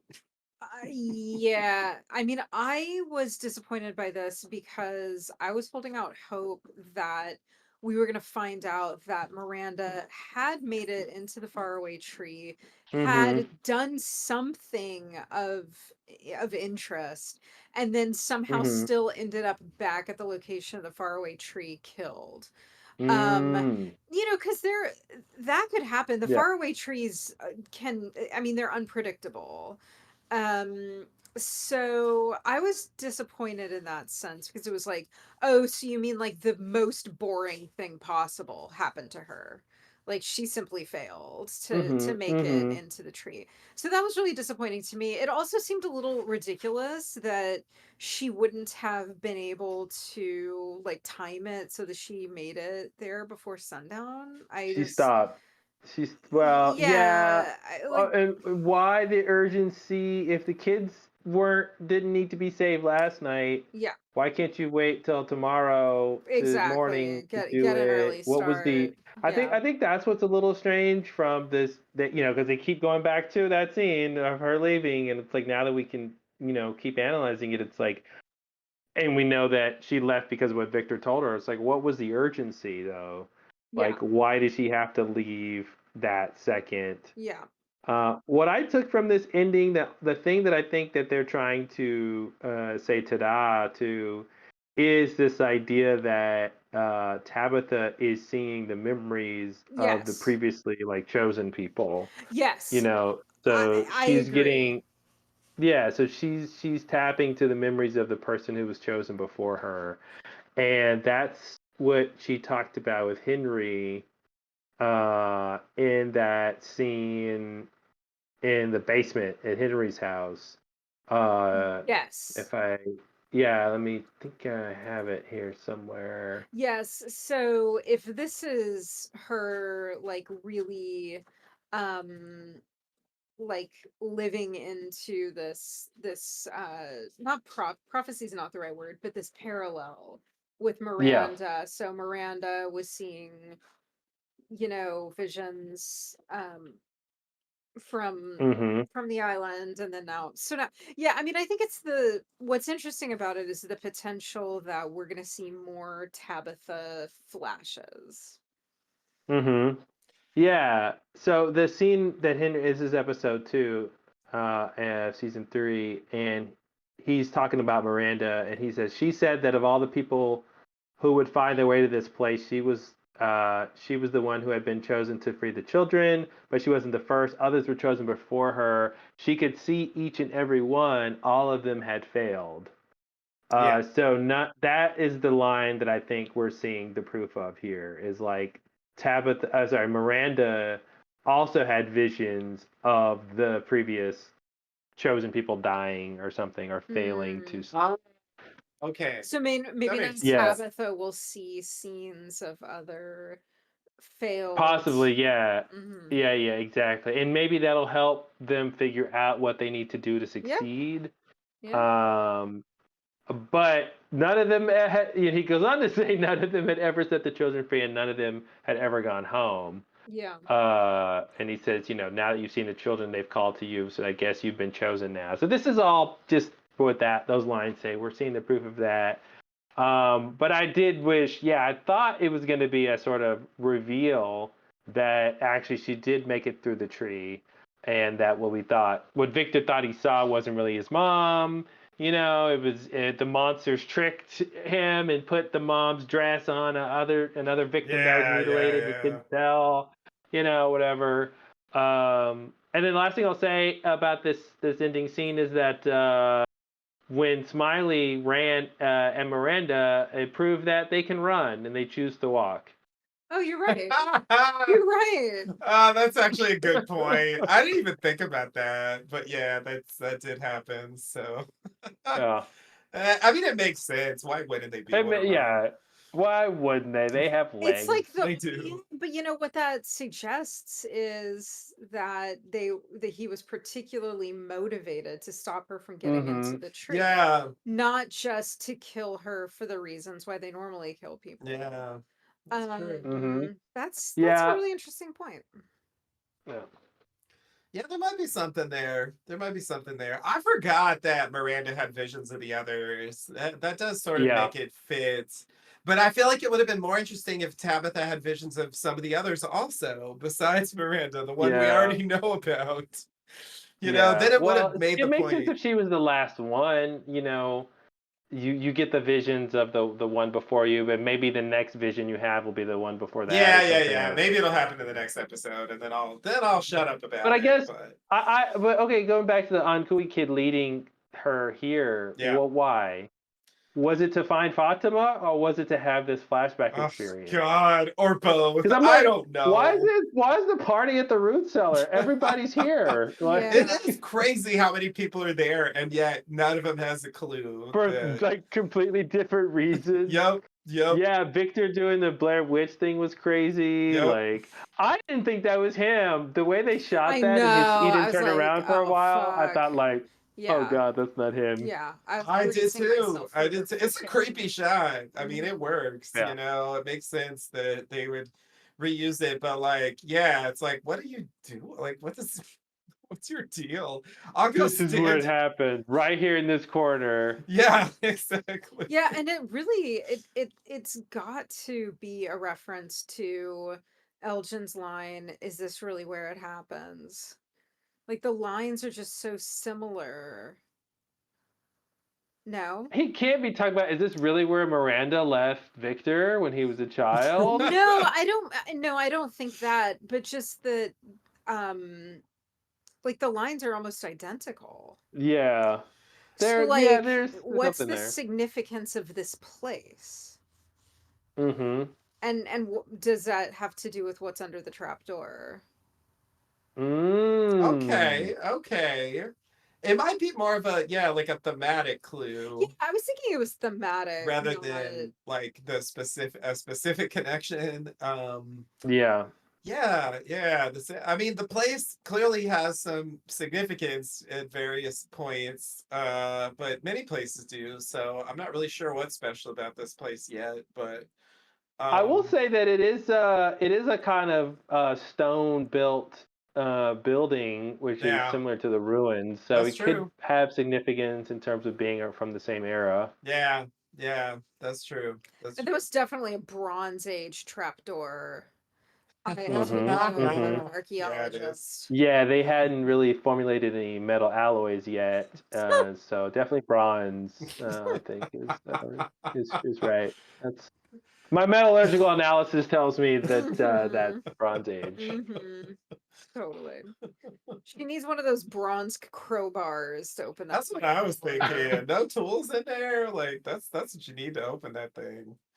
I was thinking of tools. Can I just throw away a line and say I didn't believe for a second that axe Victor got was in the cabinet, the pantry at the Colony House. Is that where you keep an axe? I actually wanted to keep an axe in the tool shed. They previously showed that axe in there. when Donna hacks away. Oh, you're the right. She floor. grabbed the axe That's from in there right. too. And I'm like, That's right, hey Walton. I stand guys, corrected. Yeah, you're just wrong. maybe That's where they keep the axe. Deal with That's it. where the axe goes. that's the Yeah, you're right. accent plays. Yeah, I was just asking a question, all right? Oh. I had an Yeah. axe to grind. Oh. I'm not saying it should be there. I'm just saying that they've previously They established that did. it's They stored did. there. I forgot Yeah, about that that's fair. actually. Donna's big thing. I'm gonna chop the floor because I'm mad. Yeah. Yeah. The planks that they found to replace those are perfect. Oh my god. It's You couldn't even seamless tell. workmanship. Yeah, Yeah. seriously. Oh, can I also say something else? Because you made me think of the planks. I was just thinking, like, yeah, this place just magically, regenerated the planks for the courtesy Yeah, of there you the go. inhabitants. But I was just thinking when Ethan was in the bathroom, it made me think, oh crap, like, where is the waste going Yep. in this place when they use the plumbing? Yeah. Because we It's know got- the yeah. electric cords don't go anywhere. Magic! Where's all the Magic! It's I think gotta that's why be the monsters are mad septic. at them. I think the monsters are mad at them because there's a waste treatment facility. They have to take turns doing Hey, shifts at. Fatima, you do not want to open that trap door. Oh my god. Exactly. Oh my god. That's It's just the yeah. sewer system. That is a Yeah. valid point. It is interesting that they haven't addressed that. I think it might just be because they don't want Because to. he just went to the bathroom so casually, and I hadn't seen that on the show before. I was like, oh Yeah. well, I'm just gonna go to the bathroom, like it's normal. Yeah. And I'm like, yeah, they're just. I mean, unlimited water, like Yep. okay. Yep. It's clean. The sewage just goes. There's Yeah. never any plumbing problems. You know what? Let's just keep going with that. I know they're not getting their biannual furnace maintenance. Well, You don't know, run they're on no weather- power. weatherizing. There They're is not weatherizing, and, there is like, not a carbon monoxide detector in that whole no. place. You know what? Have they had one episode where they cleaned the gutter? I haven't seen any. No. Yeah. No. Mhm. Replacing batteries and those some fire alarms, fire detectors. No, there's no batteries. You just open it up. They're all just running on whatever magic power. Yeah. Oh man. Yeah, when she was like, this drafty old box, and I was like, is it drafty? Because the women are always walking around in like camisoles. Surely it should be drafty. Yeah. It's like, nah, I live in an old house. Put a sweatshirt Yeah. on. Yeah. Oh, you gotta love it. Yeah. But we'll Right, just right. assume that somebody there knows how to maintain septic systems. Yeah, there you go. Deleted scene. Hope it wasn't Tilly. She did. Oh god. Yeah. Is anybody gonna find out? Does anybody care anymore? No. They've moved They on. moved They do on. not Nobody's care. even worried about that. It just makes me wonder, like, why kill Tilly then? If they were just gonna move on, why not have it be a red shirt? You know Like, what? why- I had this crackpot thought Maybe she wrote watching it off this the show. episode that she's gonna show back up. Listen. Tilly's a mole until proven Yes. otherwise. Like, Yes. She's Yes. a dead mole. I so briefly, we'll yeah, I see. briefly Mhm. allowed you to convince me that now that she's dead, that means she's not a mole. But I don't believe it, and I don't believe she's dead, and I don't believe she's not Yeah. a mole. Okay. moles never die. Well, you're planting your flag, it's you know. so That's true. a bold I'm planting that flag. proclamation, and I salute you if you're right. Thank you. I definitely don't think that, but I've been wrong before. So You should salute my boldness, whether it's correct or not. I do. No, I'm sorry. If I suggested otherwise, I take it back. Can I interrupt the bold saluting and also just throw out there? Why did Miranda take the kids with her? Because it was dangerous. She had to go Okay. out at night. You know, she was like, "You gotta stay in here and hide." Because children are slow and inefficient and loud. So if you need to be stealthy and fast, you Yeah. gotta go by yourself. Yeah. Okay. Oh, hey, I came for answers. You got answers. You happy? I got You got two different answers. You can pick which one you like. Yeah. Or both. Do Why both. not? I want both. Buy Take one, get one both. free. Yeah, exactly. Which one was the free The one? only thing we're still gonna see is the fucking sister. I know, right? Aren't they dancing around that sister issue? I think they're dancing around, especially since Victor keeps forgetting he had a sister. I They just had a finally whole forgot memory too. flashback. Yeah. She was in the flashback, but wasn't the focal point even a little bit. You just kind of see her a little bit, like in like a silhouette form. So, Oh, maybe this'll. I think I know what they're gonna do. I think I know what they're gonna do. This is my bold prediction. Let's hear I'm it. ready to salute you. Please be ready. I think now that Tabitha is getting visions about Miranda's final moments here, I think we're going to get another vision of Miranda's final moments, and it'll be Victor's sister showing up and finding her mother dead, and it'll be Victor's sister going through the tree.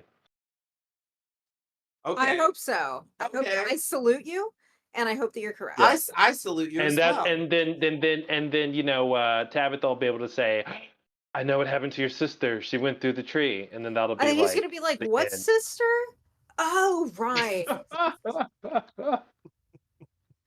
I forgot I had a sister. I was so mad at myself. I've been I wanted so hard at the beginning of the season. I was so sure we were gonna get something about the sister. Me too. And it's been so long that I kind of forgot again. Yeah. Just like the They did. See? writers. We're Yeah. all turning into Just like the Victor. writers. All right, so next week, season finale, we're gonna see that ghost baby come out. Maybe it'll be cicadas. Maybe it'll just like her own skin peels off and she just emerges as a monster. Let's hope not. You mentioned the cicadas and the baby together, and now I'm wondering, what if the baby somehow is able to like get whatever thing people individually have going on? What if the baby like somehow is able to stop all of it? So the Randall cicadas and the voices screaming. It's just like she's pregnant with positive energy that's going to go out and heal everybody's psyche, except that positive energy was nurtured through eating blood. Yeah, it eats bad vibes. And it's gonna And eat it all the shits out bad good vibes. Yes, exactly. Okay. Who wants to change the diaper? Everyone? Everybody wants to change that diaper. Yeah, good vibes in that diaper. What if she births a crow? Oh my god! Wow, we're getting crackpottier and crackpottier. Well, that would be an exciting development. Oh, she's gonna birth a tiny little baby in a white shirt and shorts. Right? He's so cute. Oh, but he'll never help you. Tickle his annoying ass chin. Oh my god. All right. Well, lots to look forward to. We'll get very little, if anything, of answers. I think. I think this season moved a lot slower than I thought it would. I think going into it. It started off like pretty rapidly paced, and so it definitely slowed down. And I thought it would have picked up by now. And it sort of has a little bit, but not nearly as much as I expected. So. I'm holding out hope that next week will sort of like save all this, but we'll see. We will see. I'll be here, we'll be here, and you'll be there. All right, so any final thoughts? Well, thanks for having me again. Thanks for being here. Us. You know, you always contribute something I didn't expect. And wow, I noticed that's neutral. That's a neutral statement. In a good way. In a good way. Take it however you want. Come on, I'm shitting out positive vibes here. All right. Eating the evil, shitting the good. What are you, Fatima's baby? What a reveal that would be. Surprise, y'all. It's me. You can catch me next time on your living room TV because I'm Fatima's baby. No one saw that coming. No one did. No one. This whole time he's like, "Woo, what's the baby? What's the baby?" Knowing it's him the whole time. You know, everything he raises his eyebrows in this mischievous, knowing way, but I guess I didn't put two and two together. Yeah. All right. Just like a baby can't do. Like, hey.